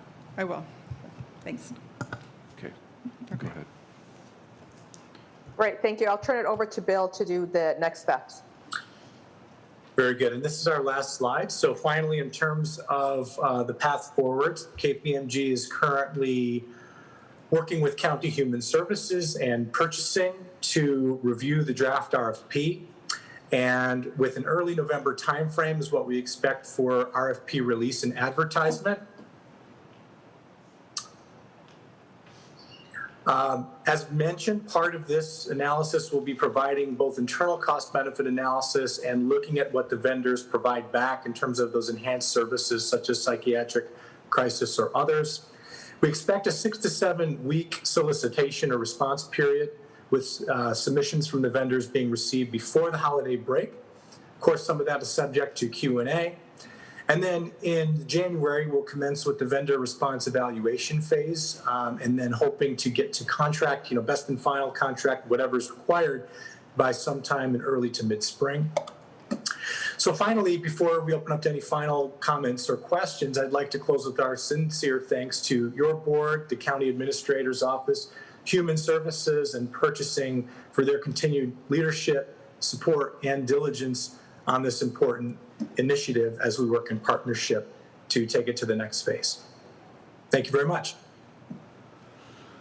Thank you. Yeah, and I think there might be a few closing questions, although we were asking a few along the way. But are there any other thoughts or comments at this point? And I've gotten a note from Commissioner Peters that she's fine at this point. So.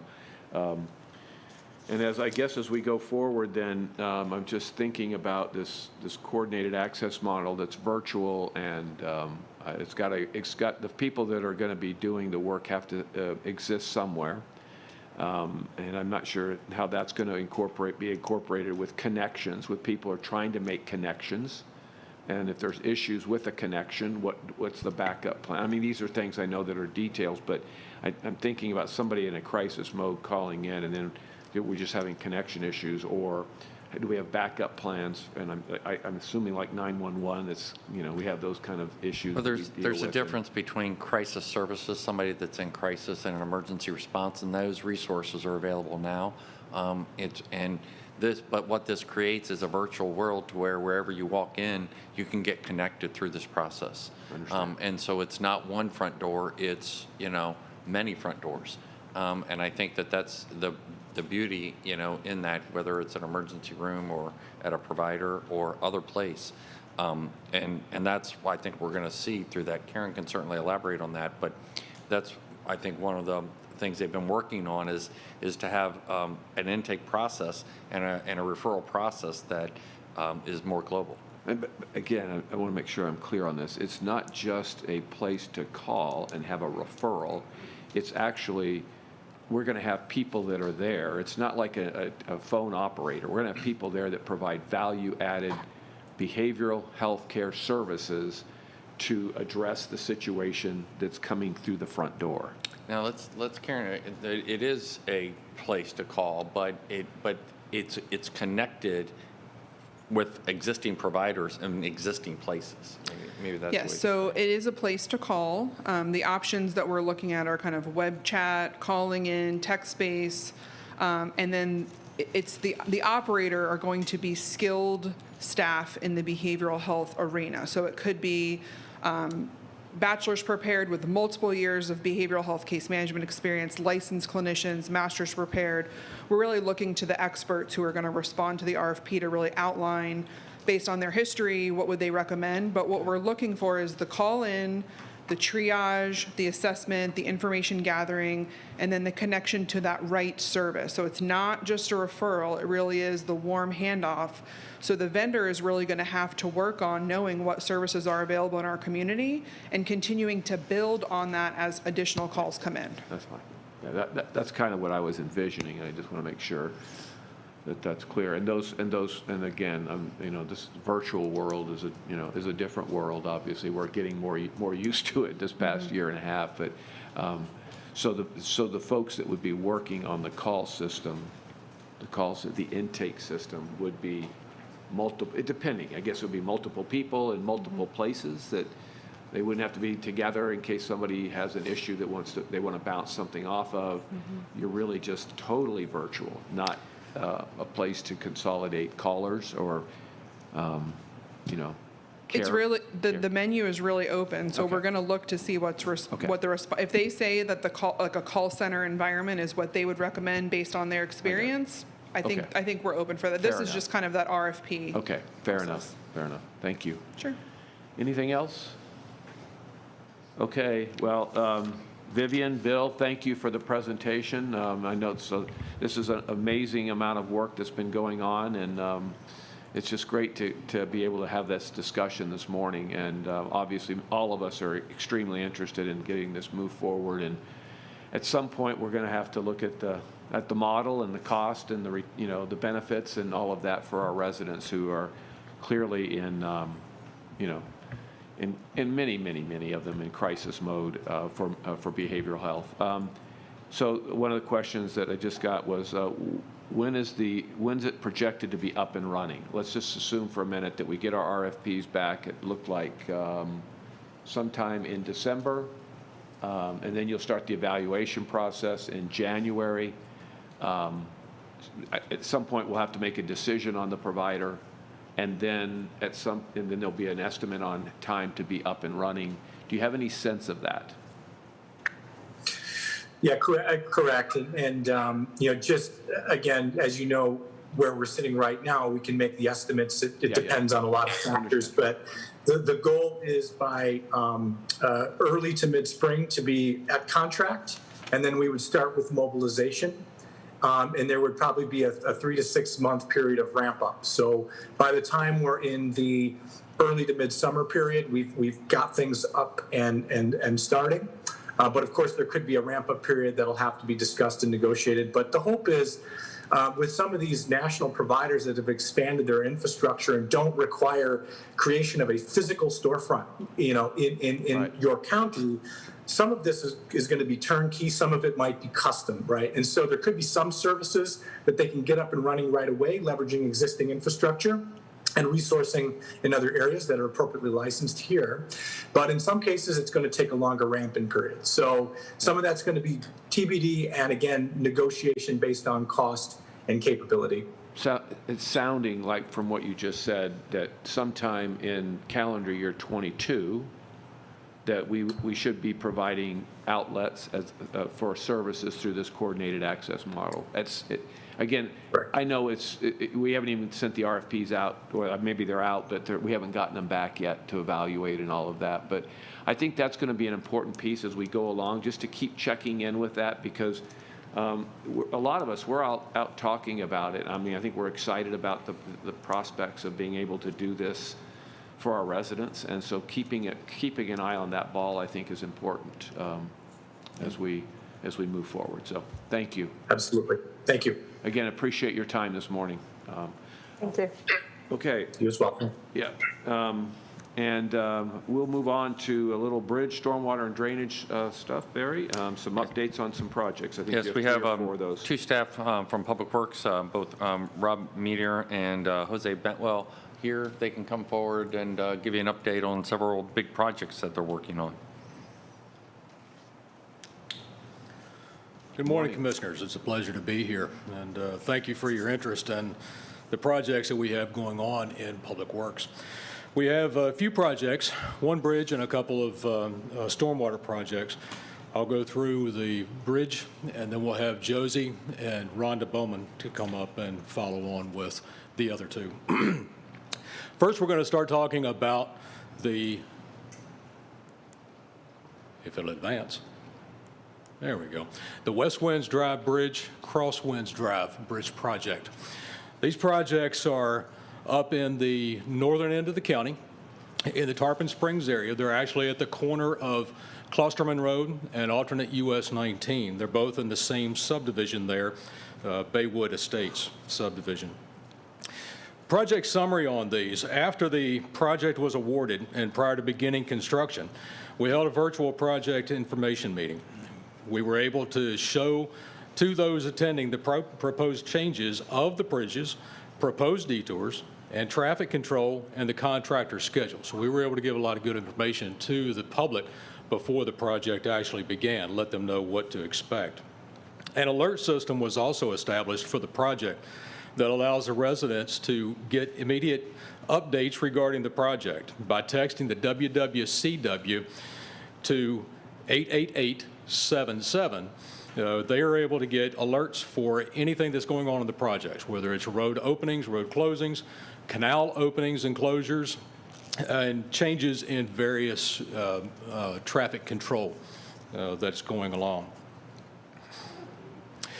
Beginning on July 6th, 2020, the West Winds Bridge took only 12 months to construct.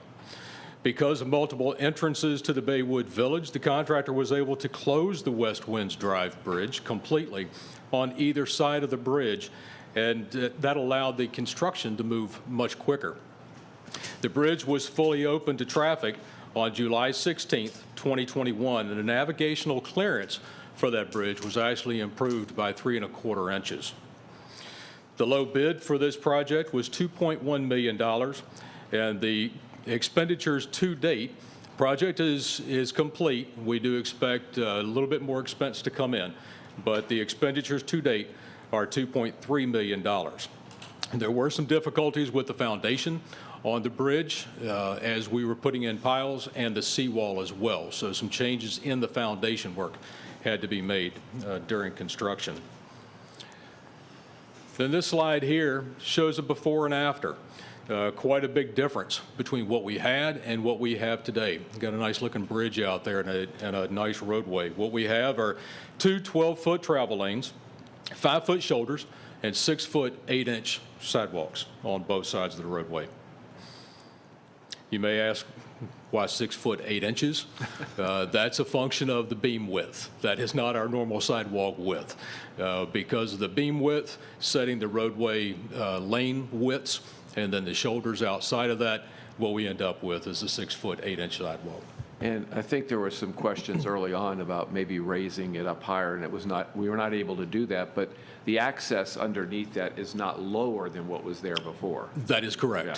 That is correct. The residents also wanted to raise it up higher Because of the topography in there, because of the driveway entrances, we just weren't able to do that. We were able to increase that clearance with the type of structure that was put in, with the Florida slab beams versus any type of concrete I-beams, so that did help. Okay, thank you. Then we move on to the Crosswinds Drive Bridge.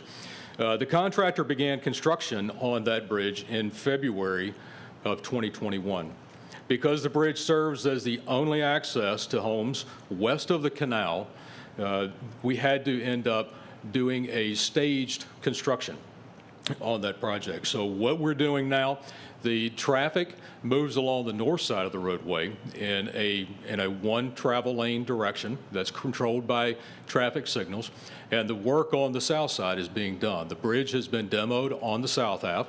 The seawall has been put in. The beams have actually been erected on that site, and the contractor is currently completing the barrier wall on the south side of that bridge, and will soon pour the concrete deck across that and then complete the road work on either end of the bridge. Be able to open up the south end, reverse traffic to the newly constructed south half of the bridge, and demolish the north half, and then reconstruct that particular part of it. Once it's completed, the new bridge, likewise with West Winds, will provide two 10-foot lanes, travel lanes, and 5-foot shoulders, 6-foot 8-inch sidewalks, and the navigational clearance on this one will be increased by 1 foot and 1 inch. The bridge is currently scheduled for completion at the end of November 2022. Yeah, been out there to see how that works. It seems to work fine. How are the complaint levels? Actually, the complaints have been minimal. There have been some complaints about the contractor's material that has been stored within the right-of-way around that corner there. And it is difficult in that area, but that is a very confined area to work within for the contractor. And considering, you see the crane there, considering the size of that crane to set the beams on the bridge to be able to drive the piling and the sheet piling, it's a tight situation. It's amazing work, and just that, even that little communication system that you have set up for the cars to travel. Yes. I don't even see people playing chicken there. I mean, they're really waiting like they're supposed to. You would actually be surprised. The contractor has experienced a little bit of that, and a little bit of speeding through there as well while his men are actually on that bridge. So they have had some difficulties, but they have managed quite well. Yeah. And this last slide kind of gets to that as well. You see the donuts there. This is the information for the project website. You can go to the county's website, and under special interest, click on the roadway /projects. Then under bridge projects, you can click on the West Winds and Crosswinds Bridges project, and you can see updates there.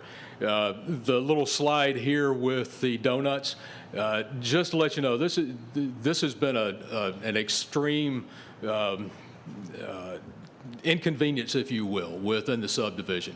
If you can imagine one roadway actually being fully shut off and traffic having to detour around that, and then this one having to get across on a one-lane bridge. But in all of that, with all of that that's been going on, we had a couple of residents that actually provided the contractors lunch on a daily basis. And it was not just a ham sandwich either. We were talking barbecue and pasta and all kinds of things. Wow. So the residents have been really good in the neighborhood, and have been good about working out things with the contractor. And this one, I'm really sorry that I missed this one. They provided donuts one morning. So I love donuts, but wasn't able to make that one. But things are going well, and that's the status of this project. And if you have any questions, I'll take them or at the end of the presentation. Amazing work. That's all I can say. It's great work that you all are doing. Thank you. Yeah, Commissioner Flowers. Thank you. Are we finding it difficult to get supplies in that we need when we're doing this type of road work? You know, there's so much conversation about the supply chain and being able to get into things, especially in the areas of construction, concrete, rebar, et cetera. So. We have not experienced a huge problem lately, but we are anticipating that as we see all the ships lined up on the West Coast and other difficulties that we've been going through. Now, we have had some issues with concrete delivery. That's not That's not so much because of product delays. That's more because of the amount of work that's been going on. But we have seen some minor delays. In steel shipments, when we talk about some of our traffic signal projects, our ITS, ATMS projects, trying to get some of those deliveries for our signal structures and mast arm structures for the DMS signs, we have experienced some delays and longer delivery times for those. The electronics, we've had a few instances with our fiber optic system, getting fiber delivered. And drop cables, things of that nature.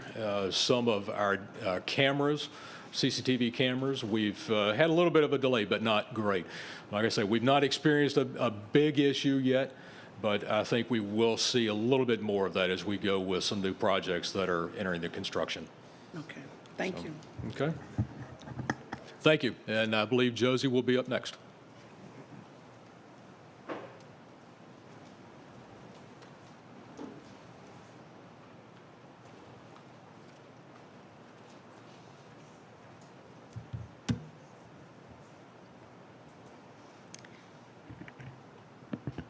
Good morning. My name is Josie Benwell. I'm a Technical Services Section Manager with the Capital Improvements Division of Public Works. And I have a couple of projects to talk to you about this morning, both in the Roosevelt Creek watershed. So the first one that I want to talk about is Roosevelt Creek Channel 5 improvements. And just to orient yourselves, this is, again, the blue boundary shows the Roosevelt Creek watershed. This is the project boundaries are outlined in red, and it's kind of sandwiched in between the St. Petersburg Clearwater Airport to the west and the Feather Sound community to the east.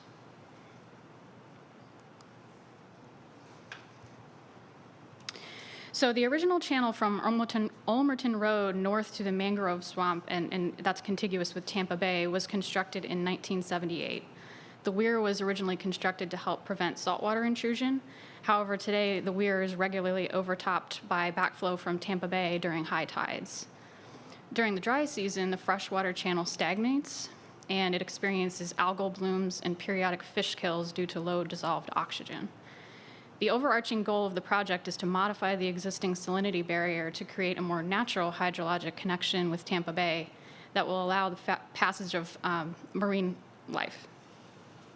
The project also includes removal of accumulated sediment in Channel 5, stabilization of the banks where needed, pipelining, and habitat restoration in the areas surrounding the weir.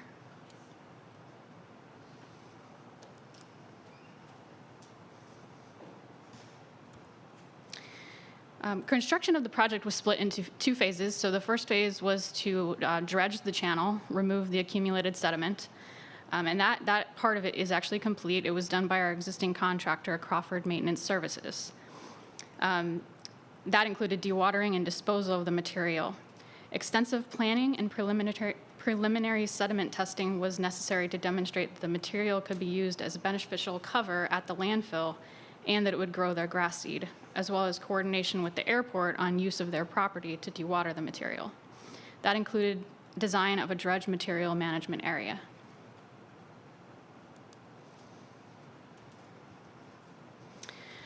Phase 2 will consist of removal of the existing salinity weir and armoring at elevation of 0 with an articulated concrete block mat. Additional tasks include removal of invasive exotic species in the area surrounding the weir, replanting with native species, and repair of erosion along the banks, including planting and stabilization. The project serves to implement a Tampa Bay Estuary Program comprehensive conservation and management plan action to enhance ecosystem values of tidal tributaries. It was specifically identified in the CCMP as a pilot project for this action. Converting this section of channel from mainly freshwater to oligohaline will not only benefit aquatic life, but should reduce the occurrence of algal blooms. Sediment removal and increased tidal flushing may also help improve water quality.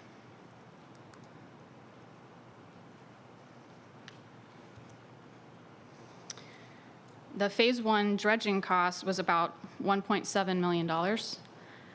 Phase 1 is complete except for the restoration of the right-of-way along Evergreen Avenue. That's the last remaining task, which Crawford Maintenance Services has to sub out. Phase 2 at this point is estimated to cost about $2.5 million. We're getting the package together right now and expect to get that out hopefully in November, and that will probably take us through June of 2022. That's what's estimated currently. And then construction at this point from July 2022 through September 2023. And then planting would follow basically the next month after that, and it would probably last around a month. Yes. Thank you, Mr. Chairman. On the slide 14, where you've got the picture of the weir, and that's the one at the north end, right before the bay, is that? Yes, yes. This is actually looking south, so you see the step-down structure. This is looking south or upstream in Channel 5. Okay, I mean, I've never seen it from that angle. We've come at it from the other side, and so I've never seen the step, so that's a neat picture. And we had talked years ago about just lowering the weir, but here we're completely removing it. Yeah, that was evaluated, and that was actually years ago prior to my involvement, but it was decided that this was the most cost-effective solution, was to remove the entire structure and just armor it with the concrete matting. Excellent, thank you.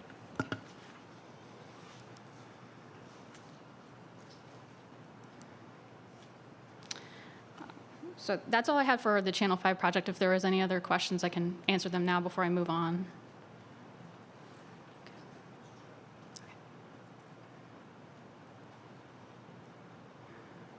Okay, thank you. So the next project is the Roosevelt Stormwater Facility improvements. And that is farther to the south, more towards the headwaters of Roosevelt Creek Channel 5. It's adjacent to the Pinellas County landfill. That's the red star is the project area, and immediately to the kind of east-northeast is the Pinellas County landfill.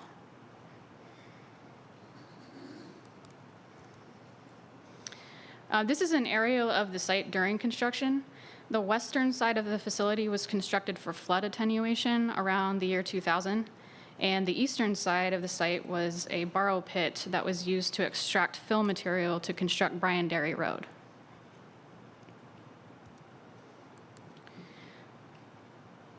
The objective of the project was to construct a wetland treatment area on the east side that's contiguous with the former borrow pit pond and connect the west and east sides via a system of weirs and pipes to direct the flow through the wetland in the pond for additional treatment.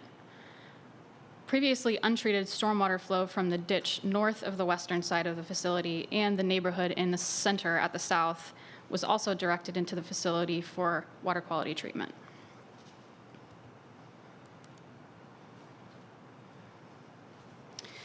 The main project focus was water quality improvement with habitat improvements as a tangential benefit.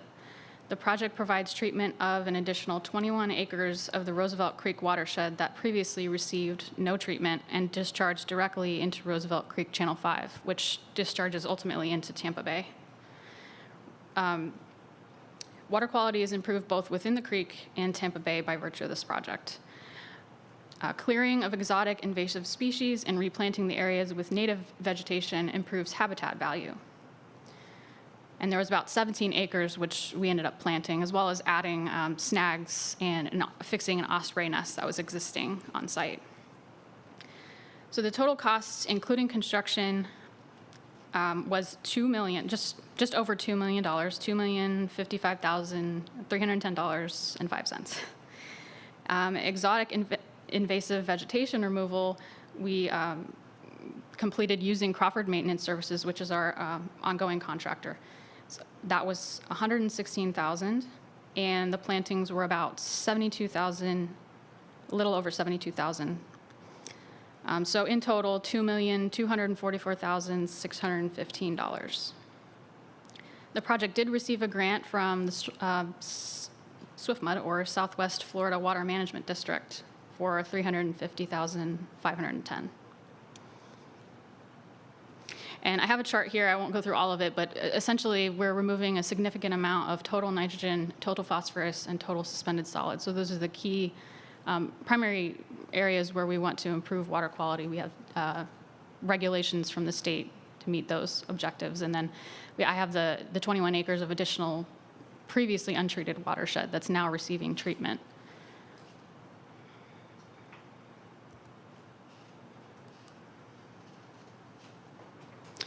So the preliminary engineering report was done as of August 2018.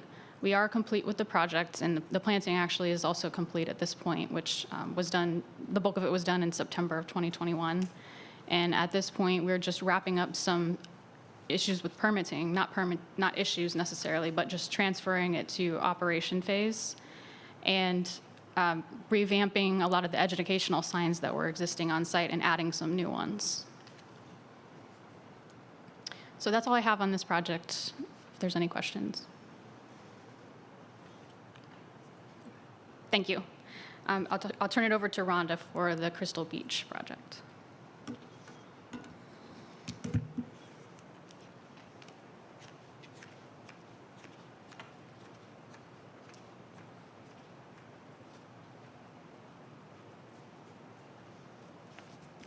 Good morning. I'm Rhonda Bowman, Stormwater Section Manager for the Capital Improvements Division. And we are going to have an update on the Crystal Beach Drainage and Roadway Improvements Project. As you can see from the community plan, there's a lot going on in Crystal Beach. Over the past 6 years, Mayo Street, Vincent Street, Florida Boulevard, and Crystal Beach Avenue have been resurfaced. In 2019, erosion repairs were made along the shoreline near the pier, and the Georgia Avenue Drainage Improvements Project was constructed last year. Construction is currently underway for the Crystal Beach Paving and Drainage Improvements Project, which is shown in red. Future resurfacing in the northern part of the community is shown in green. The large orange polygon represents the extents of the Crystal Beach Drainage and Roadway Improvements Project that we will be discussing today.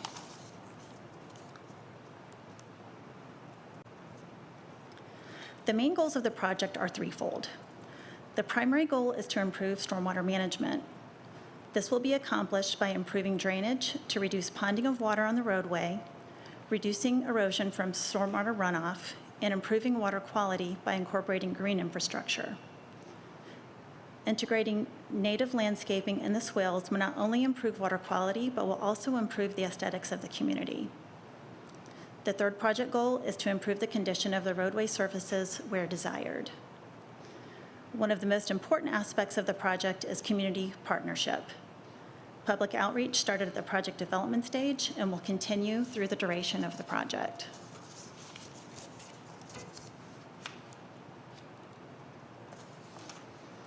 A conceptual plan for the drainage and roadway improvements was developed for the community by referencing the 2016 Crystal Beach overlay to ensure the elements of the project would be consistent with the community's vision of maintaining the old Florida coastal character of the community and preserving the community's natural and historic features. Stormwater improvements include a network of inlets, pipes, and swales that will collect and carry stormwater runoff away from homes, yards, and streets, and will provide treatment by way of bioswales before discharging to coastal waters. This plan replaces existing deep ditches with either swales or swales over pipe, which will improve stormwater management as well as roadway safety.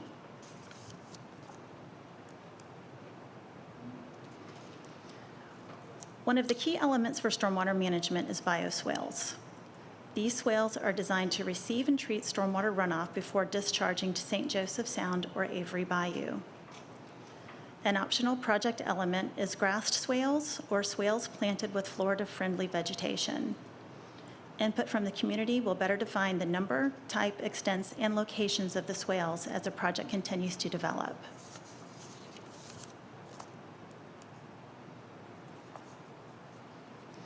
As previously mentioned, public outreach is an essential part of this project. A neighborhood project information meeting was held in June of 2019 to present the initial conceptual design and project elements. The meeting was well attended with about 100 residents. Comment cards were also provided to solicit feedback regarding their preference for bioswales in a separate living shoreline project. Drainage, erosion, and other related issues were also collected. These cards were made available online for residents who were not able to attend. In all, about 125 comment cards were received, showing 93% of the respondents in favor of bioswales and a living shoreline project. Following this meeting, a paving survey was developed to determine the roadway surface preference for shell roads within the project limits. The survey was conducted by voting blocks. That is, the homeowners along each Shell Road segment voted as to their paving preference. Of the 9 Shell segments, 4 voted to be paved and 5 voted to remain Shell. A project website has been created to provide updates and allow opportunities for continual feedback from the community. Additional meetings will be held with the community as the project progresses.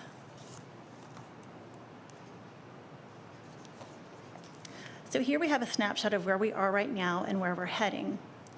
The initial outreach, survey, pavement and geotechnical investigations, as well as sanitary sewer inspections have been completed. We're in the process of developing the scope of work for the remainder of the project. The PER and 45% plans are expected to be completed by the spring of '23, final design by the spring of '25, and construction is expected to be complete by the fall of '26. The high-level estimated, I guess we call this our planning level construction cost estimate, is about $4.8 million for this project.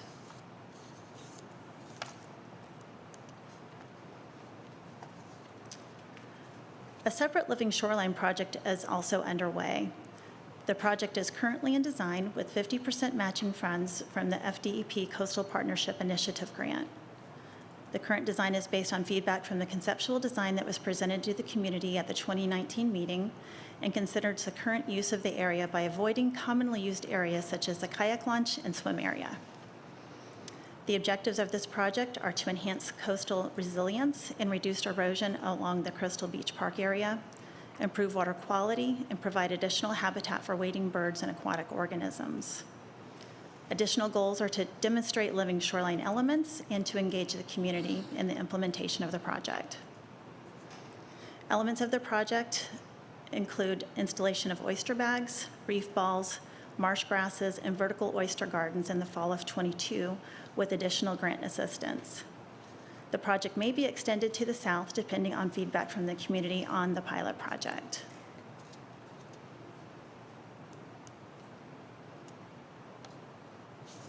Again, we'd like to thank you for the opportunity for us to present our projects, and we'd like to open it up to any questions.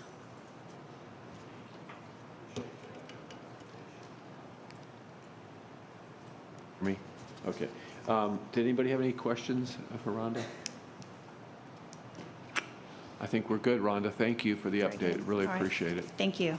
Yeah, and I talked to the county administrator, Barry, just to talk a little bit about maybe at a future workshop, and probably will be into the new year, but getting an update, not on a project necessarily, but just on the floodplain and creek, the Booker Creek, the Booker Creek challenges that we have.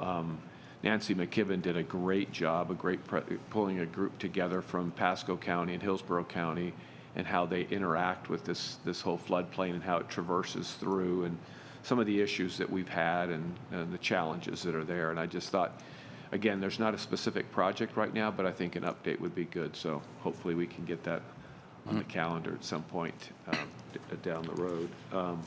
And I got a note from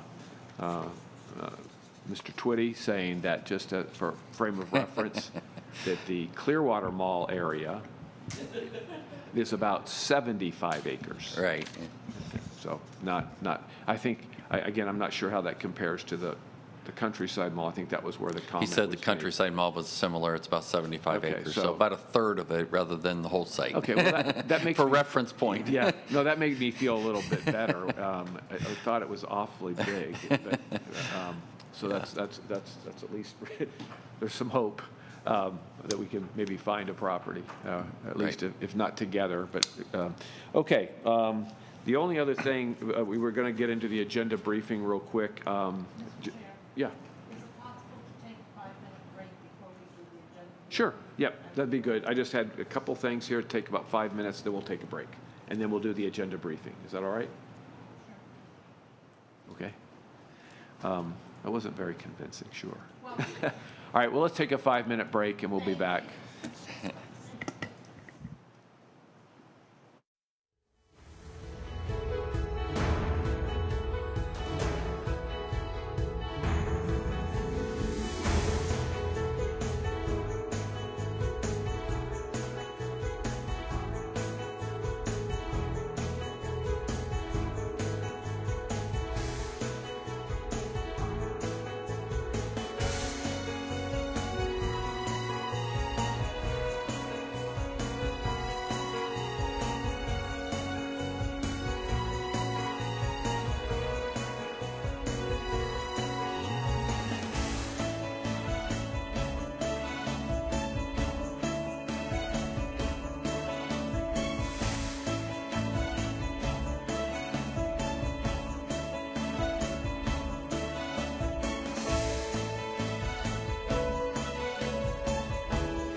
almost finished. It's going to be finished and available, we're saying probably in December, but safely January.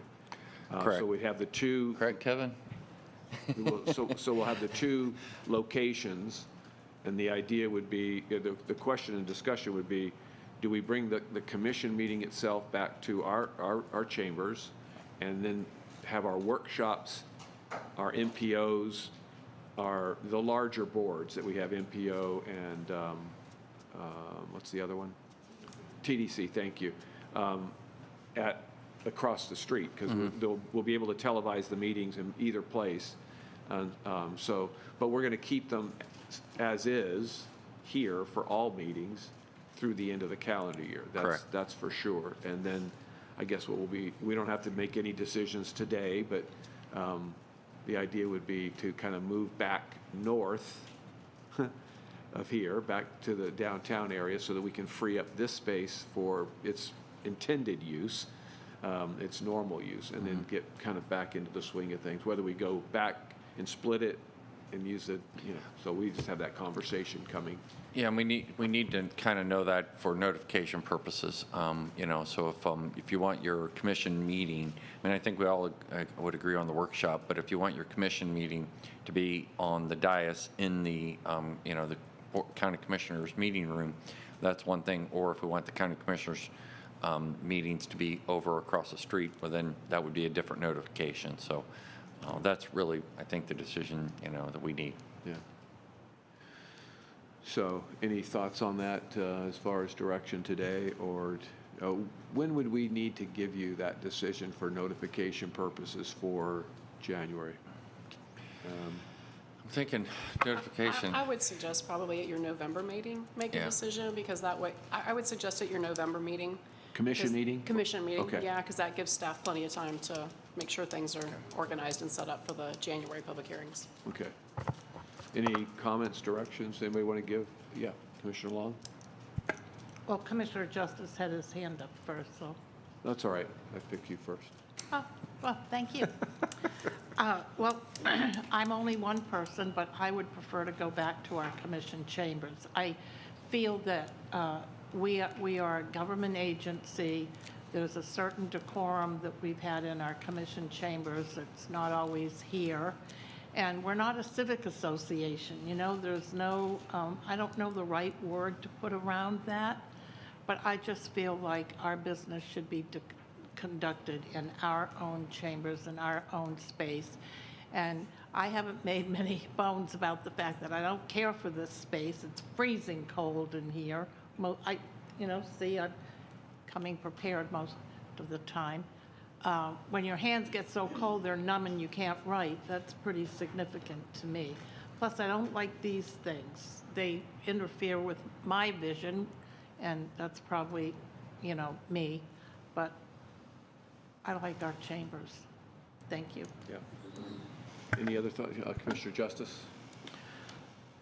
Well, question is, when, at the construction point, is there a chance that we'll get a chance to walk over and see that before we're actually using the room? Kevin, you have an estimated timeline on that?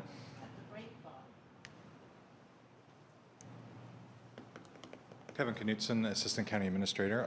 I think by mid-November we should be able to have a workable space so you can see where the walls are going to be and everything.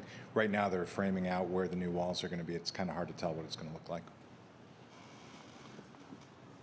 So yeah, I would think at least definitely for our workshops for the second room. I think it's, for me, it's just we were talking about it earlier with whenever we go back to the assembly room, it's going to feel a little claustrophobic that first meeting, just because we've had so much space. But our numbers are all the right way. We're all vaccinated. I'm relatively comfortable moving back to the assembly room. And then we just need to figure out what we're going to call that other room. Yes. So that we don't keep calling it the other room, but. Yeah, and the good news will be that, that we'll have built-in flexibility so that if we have to, for some reason, move to the larger room, it'll be ready and available to us. And I kind of like the idea of having our commission meetings back in the boardroom, and then using the new facility I guess we could leave it up to each of the leave it up to BTI, our tourist development group and the MPO where they want to have it. But that will be a good option for them because of the size of the room. And then our workshops over there as well, I think would be better. But just, that's kind of my thinking. But anyway, Okay. we'll make that decision at the November board meeting. Okay. Commission meeting. All right. Thanks, Kevin. I don't have anything else. I guess we got an email from Brian Loack telling us that the governor has announced he'll be calling the legislature into special session to discuss the federal vaccine requirements for employees. So the only reason I bring that up is that we currently have a meeting next week. When is the delegation meeting? The 28th. So I don't know if there'll be any issues, but stay tuned. We'll find out more details as to when that will be so that see whether it affects that meeting that we're planning to have. So okay. That's all. Stay tuned. And with that, unless there's something else, we'll just jump into and go through the agenda briefing real quick. Okay, we have one presentation, and this is a proclamation for Breast and Cervical Cancer Program Month. We have various items from the Clerk of the Circuit Court and Comptroller, reports for receiving and filing, and miscellaneous items received for filing. We got delegated items from the County Administrator. Our first agenda item really is item number 10, which is a ratification of a grant that I applied for because of timing issues. And we actually found out this morning that we received that grant for $3.8 million. So this is additional funding for the Innovation Center. And so this will really go a long way to cover the additional cost because of construction cost increasing and helping meet their goals. As you know, we've set pretty specific fundraising goals for them. They're raising up to meet the challenge. They had, some naming rights issues. What this will help us do is really bring our costs down from about $4.7 million to $2.7 million. And then that'll be paid for out of the economic development portion of the penny money. And so that's how the project would be. But this was good news. It was an application. Our staff saw this as an opportunity, applied, and they did a great job in receiving additional funds for the project. So with that funding, then the funding's in place to make the project a go. They still have some fundraising goals that they still have to meet, and so they're working on those. Kevin maybe can provide an update, but they're well on their way. Hello again, Kevin Knutson, Assistant County Administrator. So we have the funding in place for the $15.8 million to actually construct the facility. They still have to fundraise an additional $1.5 million for the FF&E. For the furnitures and things like that. $1.5 million for the furnishings that are going to go inside the building.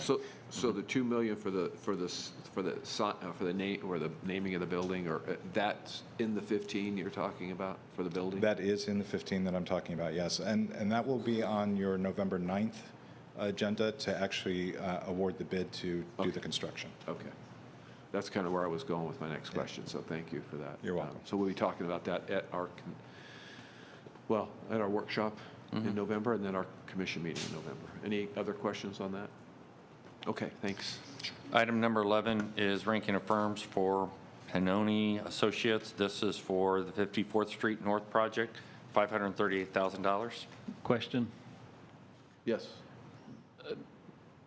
I know this is just the preliminary engineering planning services, but there's still a lot of community interest in whether or not what we should be doing as far as complete street on that section of road. And I want to make sure that we're not getting too far down the road on planning or spending before that we've approved a design. And so if we could just have someone talk about on Tuesday where we're at in the global timeline of this process. Yeah, I know that is a concern and a question. It was even with our staff. And so we'll have Kelly available for Tuesday and make her aware that, that you want an update on that. Thank you. And we can pull that and get you more information on that. Thank you. Item 12 is ratification of a cooperative agreement with Federal Highway Administration. Again, this was a timing issue, and so we applied for and for additional funding. This is for the Highway 19 project. Between the federal and non-federal, this is almost $11 million, of which you can see that 42% would be federal funding, and the remaining would be out of the 9th cent for our ATMS program. Yes, Commissioner Long? Barry, I'm just curious about what is the issue that we are finding out about these opportunities in such a last minute that we're not able to have advance notification? I don't think I can answer that for you today. I don't remember exactly, like when they were notified of this opportunity and then why we couldn't bring it to have it pre-approved. When you say they, are you talking about our staff? Yeah. I'm curious about how they get the notification. I'm just curious about the process and how they get the notification, and is there something we could be doing? And the reason why this is important to me is on another board that I serve on, this also came up as a last-minute thing, that there was, in that case, so little time to respond that the staff didn't feel that they could adequately and effectively respond. And, there's just something to me that's not ringing quite right with that, if it's a process issue. You know what I mean? Well, on the other one, for the Innovation Center, we saw the overrun, the cost increasing, so they reached out to them, and it was a short time period because, of course, that was a different organization. I don't know about this one. I'll have to get you that information. But it's a fair question is, why is there a short time period, or did we not see it until the last second? And that's what I'm kind of curious about. I can't answer that. Yeah. Did you have a? Yeah, Commissioner Yeah, I Gerard? just wanted to say, you can sign up for an alert, and they will come in daily about federal grants that are becoming available. And sometimes they'll send them to you months before they even release the grant. Well, that's a great idea. Are we even doing that or taking advantage Well, I'm of it? sure we do. I mean, know? we receive, as a normal course of so- business, we receive a lot of federal money. And so they're normally, on top of that. This is certainly an exception, not the rule. But I don't know the specifics of this one. I'll ask that question and get you some more information Yeah, I'm regarding the just timing. curious. I'd like to know if there's something that could be done to give us more adequate, Sure. I'll ask Jill to follow up on that. Thank you. Sorry. Go ahead, Barry. I hate to keep going. Ratification of a Resilient Florida grant. And this, again, was a similar thing where we applied for monies through this grant opportunity. Significant amount of money being made available. And so we applied for that. Obviously, especially in this particular one, there was a time period we had to get the grant in. There's no match requirement, so in essence, it's free funding, and so we went ahead and applied, and this is asking for your ratification of that. We don't have a word back on whether we received the funds or not. It's non-matching funding. There's no match. Yeah, I hate to use the word free. Yeah. It's still Okay. somewhere along the way, it's a cost, so. Correct. It's somebody's cost, not Yeah. ours. Commissioner Long? So that brings me to another thought. Have we done any kind of projections about, just kind of make believe if money was no object, what kinds of project? Well, who's laughing at that? You know the woman we shop them. Well, I'm just saying, sometimes it's not a bad idea to think really big and dream really big and come up with really bold and visionary ideas. And if you don't do that, you can lose out on some pretty incredible opportunities. And so the reason I bring that up is because, you have to have your head in the sand if you weren't hearing about on a daily basis the amount of money that can potentially be coming to local governments to address some needs that we've been putting on the back burner for a lack of funding. So are we prepared to take advantage of that should it ever come our way? We have had discussions literally this week regarding that. See? And- Thank you. And so we want to make sure we have that infrastructure in place. We've talked to Harry, about, potential, but also the grant writing capability and monitoring capability. And so whether that's internal resources or through a contract, we're talking about that, and specifically around the areas of public works, And utilities, infrastructure. around the infrastructure area. And so that is an ongoing discussion. We'll have recommendations for you. Thank you. Under item number 14, that is the report of new lawsuits. There are 3 lawsuits on there. There are 2 trip and falls and 1 quiet title action. Item 15 is First Amendment. Oh, is there? No, I can't wait till we get that money out there for these sidewalks. Yes. I'm tired of seeing trip and falls, but go ahead. Correct. And we'll have Kelly at a certain point give you an update. They're making progress. I mean, I guess Joe's going to do it now. Hi, Joe. Because you were kind enough to give us funding, we've already started and reduced the backlog by 25%. Wonderful. Yeah. Yeah. Keep that up. They're going gangbusters. So that's great. And then now when people call, we don't tell them, it'll be a year from now. We are trying to get caught up, and that's just wonderful. So thank you, Joe. Go ahead. Item 15 is First Amendment to an agreement, commercial landscape. This is to actually take de-scoping 5 locations to where this company can meet the performance expectations. So we're going to be shifting some of the contracts around, having other contracts take it on so they can complete their work. Item 16 is a change order. This is Ajax Paving. This is out at obviously at the airport. The final increase is $186,000 for additional work that we asked for as part of that project. Item 17 is a resolution expressing support for a qualified tax-exempt economic development ad valorem tax exemption project. I'm sure you kind of read about that, but it's a big company that is potentially locating here from New York, 150,000 square foot. And so what they're asking for is only on the improvements. So you got the existing tax base, but they're asking for an exemption. It does qualify under the state's guidelines. And as you can see, 350 new jobs, 120,000 average annual salary per job. So significant company, nice boost if it comes to fruition. Just a quick question. Have they selected a actual site, an actual building? I mean, it looks like there's a spot in there where they've got a dollar amount towards building rehab for their headquarters, but some of the news articles that were speculating about who it was weren't sure about this location. Kevin Knutson, Assistant County Administrator. From my understanding and talking to the site selection company, yes, they have selected a site. I don't know what it is. Okay. And they worked through the EDC in St. Pete on this. They were the primary lead. Sure. Okay. Item 18 is a contract with Florida Department of Health for their operations, $5.4 million for our core services and $1.5 million from the school nurse program in accordance with our budget. Item 19 is a resolution approving our, it's doing 2 things. It's approving our employee vaccination incentive program that we previously discussed, and also appropriating the first portion of the American Rescue Plan funds. That plan and those guidelines will be coming to you here at the November meeting. This is just doing the appropriation for the 94 million of the funds.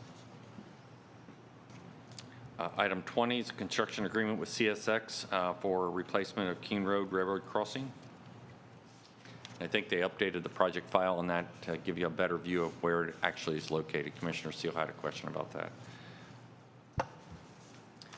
Under items number 21 and 22, this is a ratification of 2 lawsuits that we filed with the chair's concurrence because of the urgent nature of the matters. You see 2 different lawsuits here in regard to a single defendant because one was brought under the statutes related to animal cruelty or neglect issues. So we had to follow, one procedure for that aspect of the urgent, issues that were out there. The second lawsuit or the other lawsuit is in regard to some code enforcement issues that, again, were of an urgent nature. Under item number 23, a similar case. This is ratification of litigation that we've already initiated with the chair's concurrence. Again, this was an issue related to animals that was of an urgent nature. And under 24, I can tell you for the redistricting board, I believe yesterday was the final meeting, virtual meeting that was held to solicit input from the public on redistricting, and the next meeting of your redistricting board will be the day after your county commission meeting. Commissioner Gerard? The lawsuit against Ralph Keith, what do we do now that he's died? I will have to follow up with you on that. My understanding is that the animals at issue there had already been taken into custody and placed with other, I think, nonprofit organizations, but I can get you some better information on that. But the short answer is I believe the urgent issues related to the animals have already been resolved.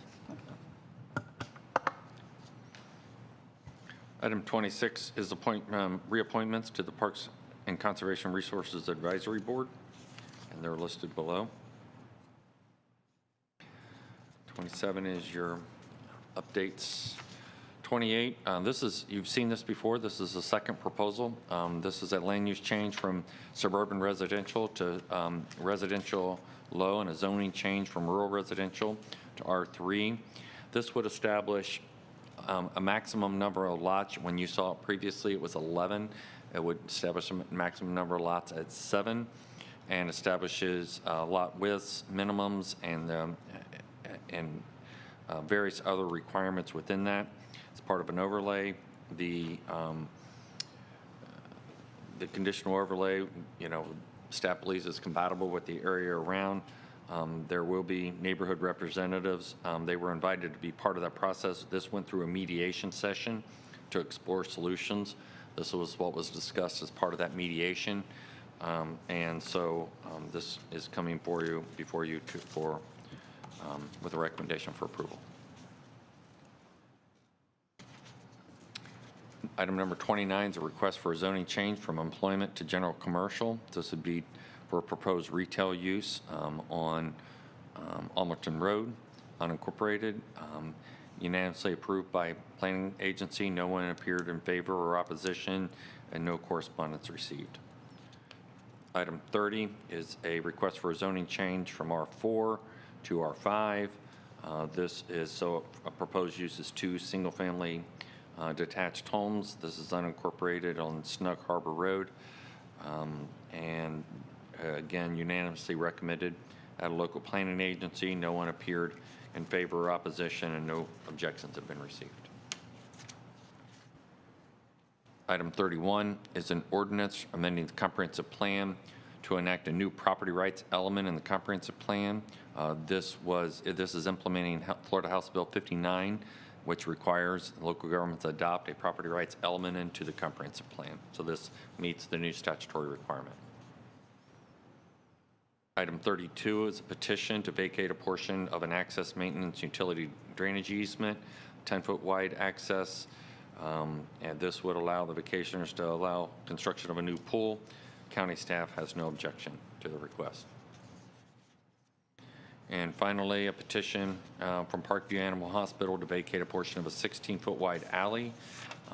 This would provide the property owner additional property size and enable them to install a fence. We have no objection. Staff has no objection to the request. However, it's contingent upon retention of a 16-wide public utility easement over a portion of the vacated area. That's the agenda. Yeah, Barry, and if you could send out maybe the updated list of what's going to be on the workshops for November and December to everybody, and maybe you did and I just missed it, but okay, we can do that. Yeah, and then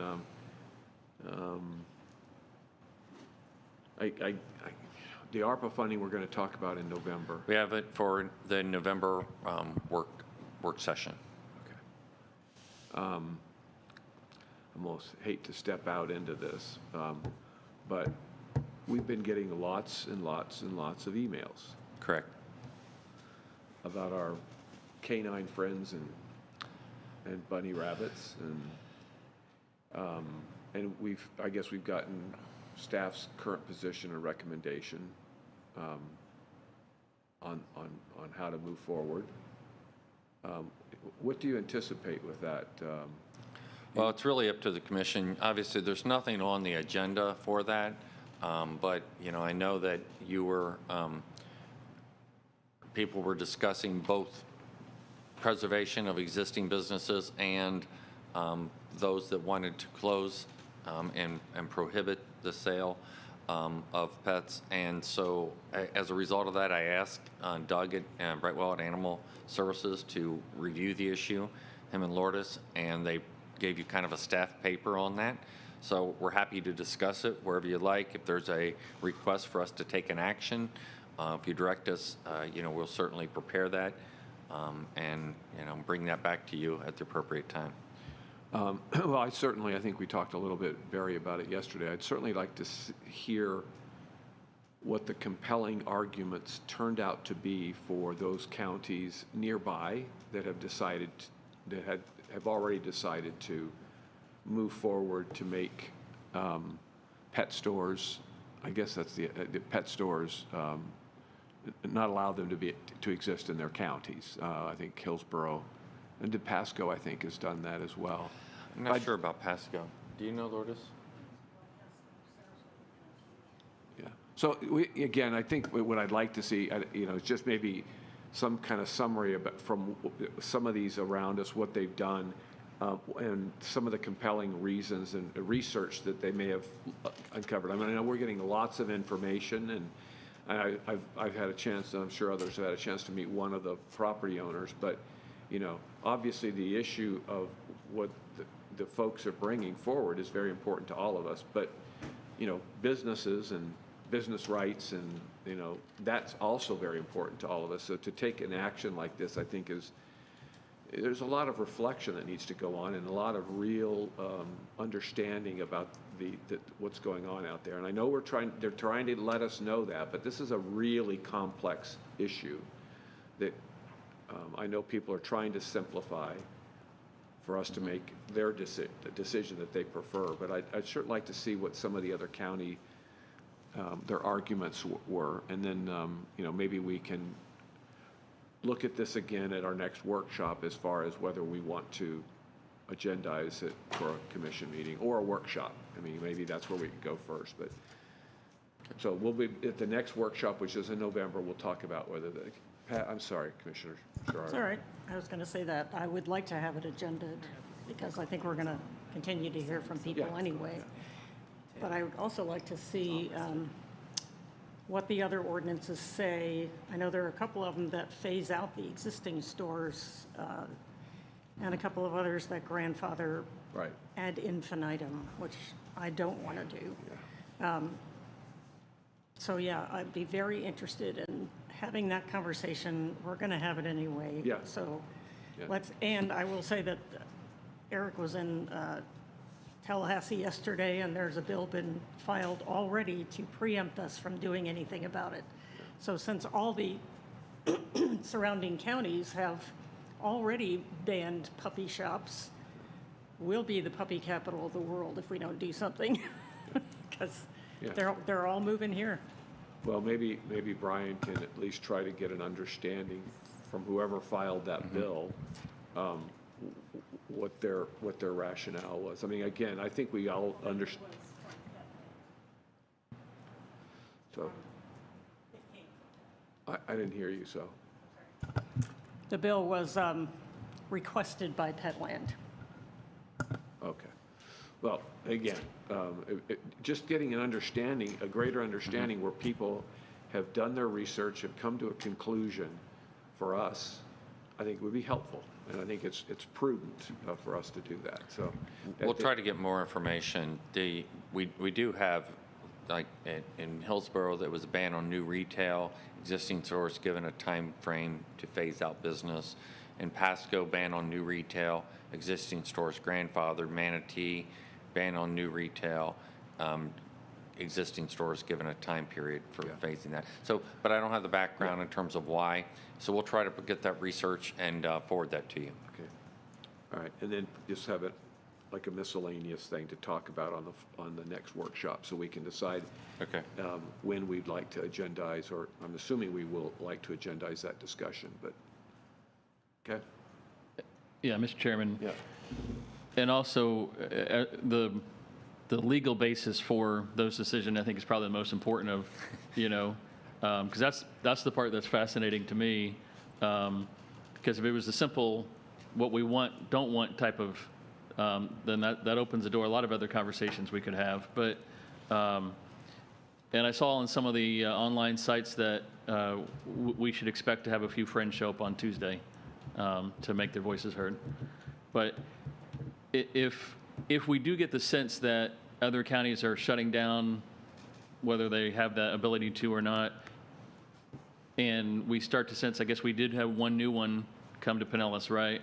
Is two?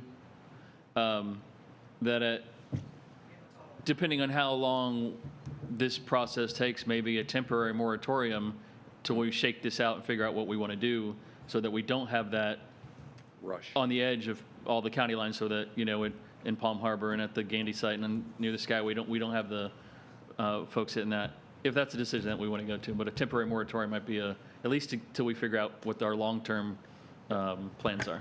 Mr. Chair?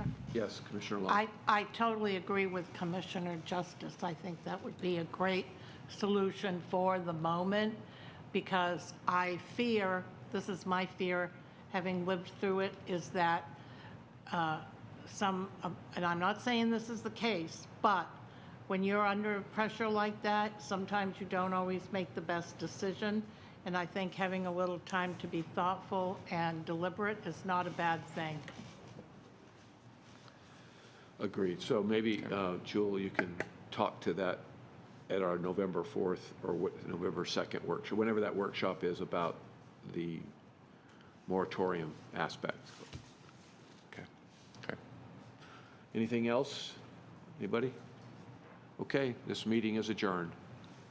Thank you.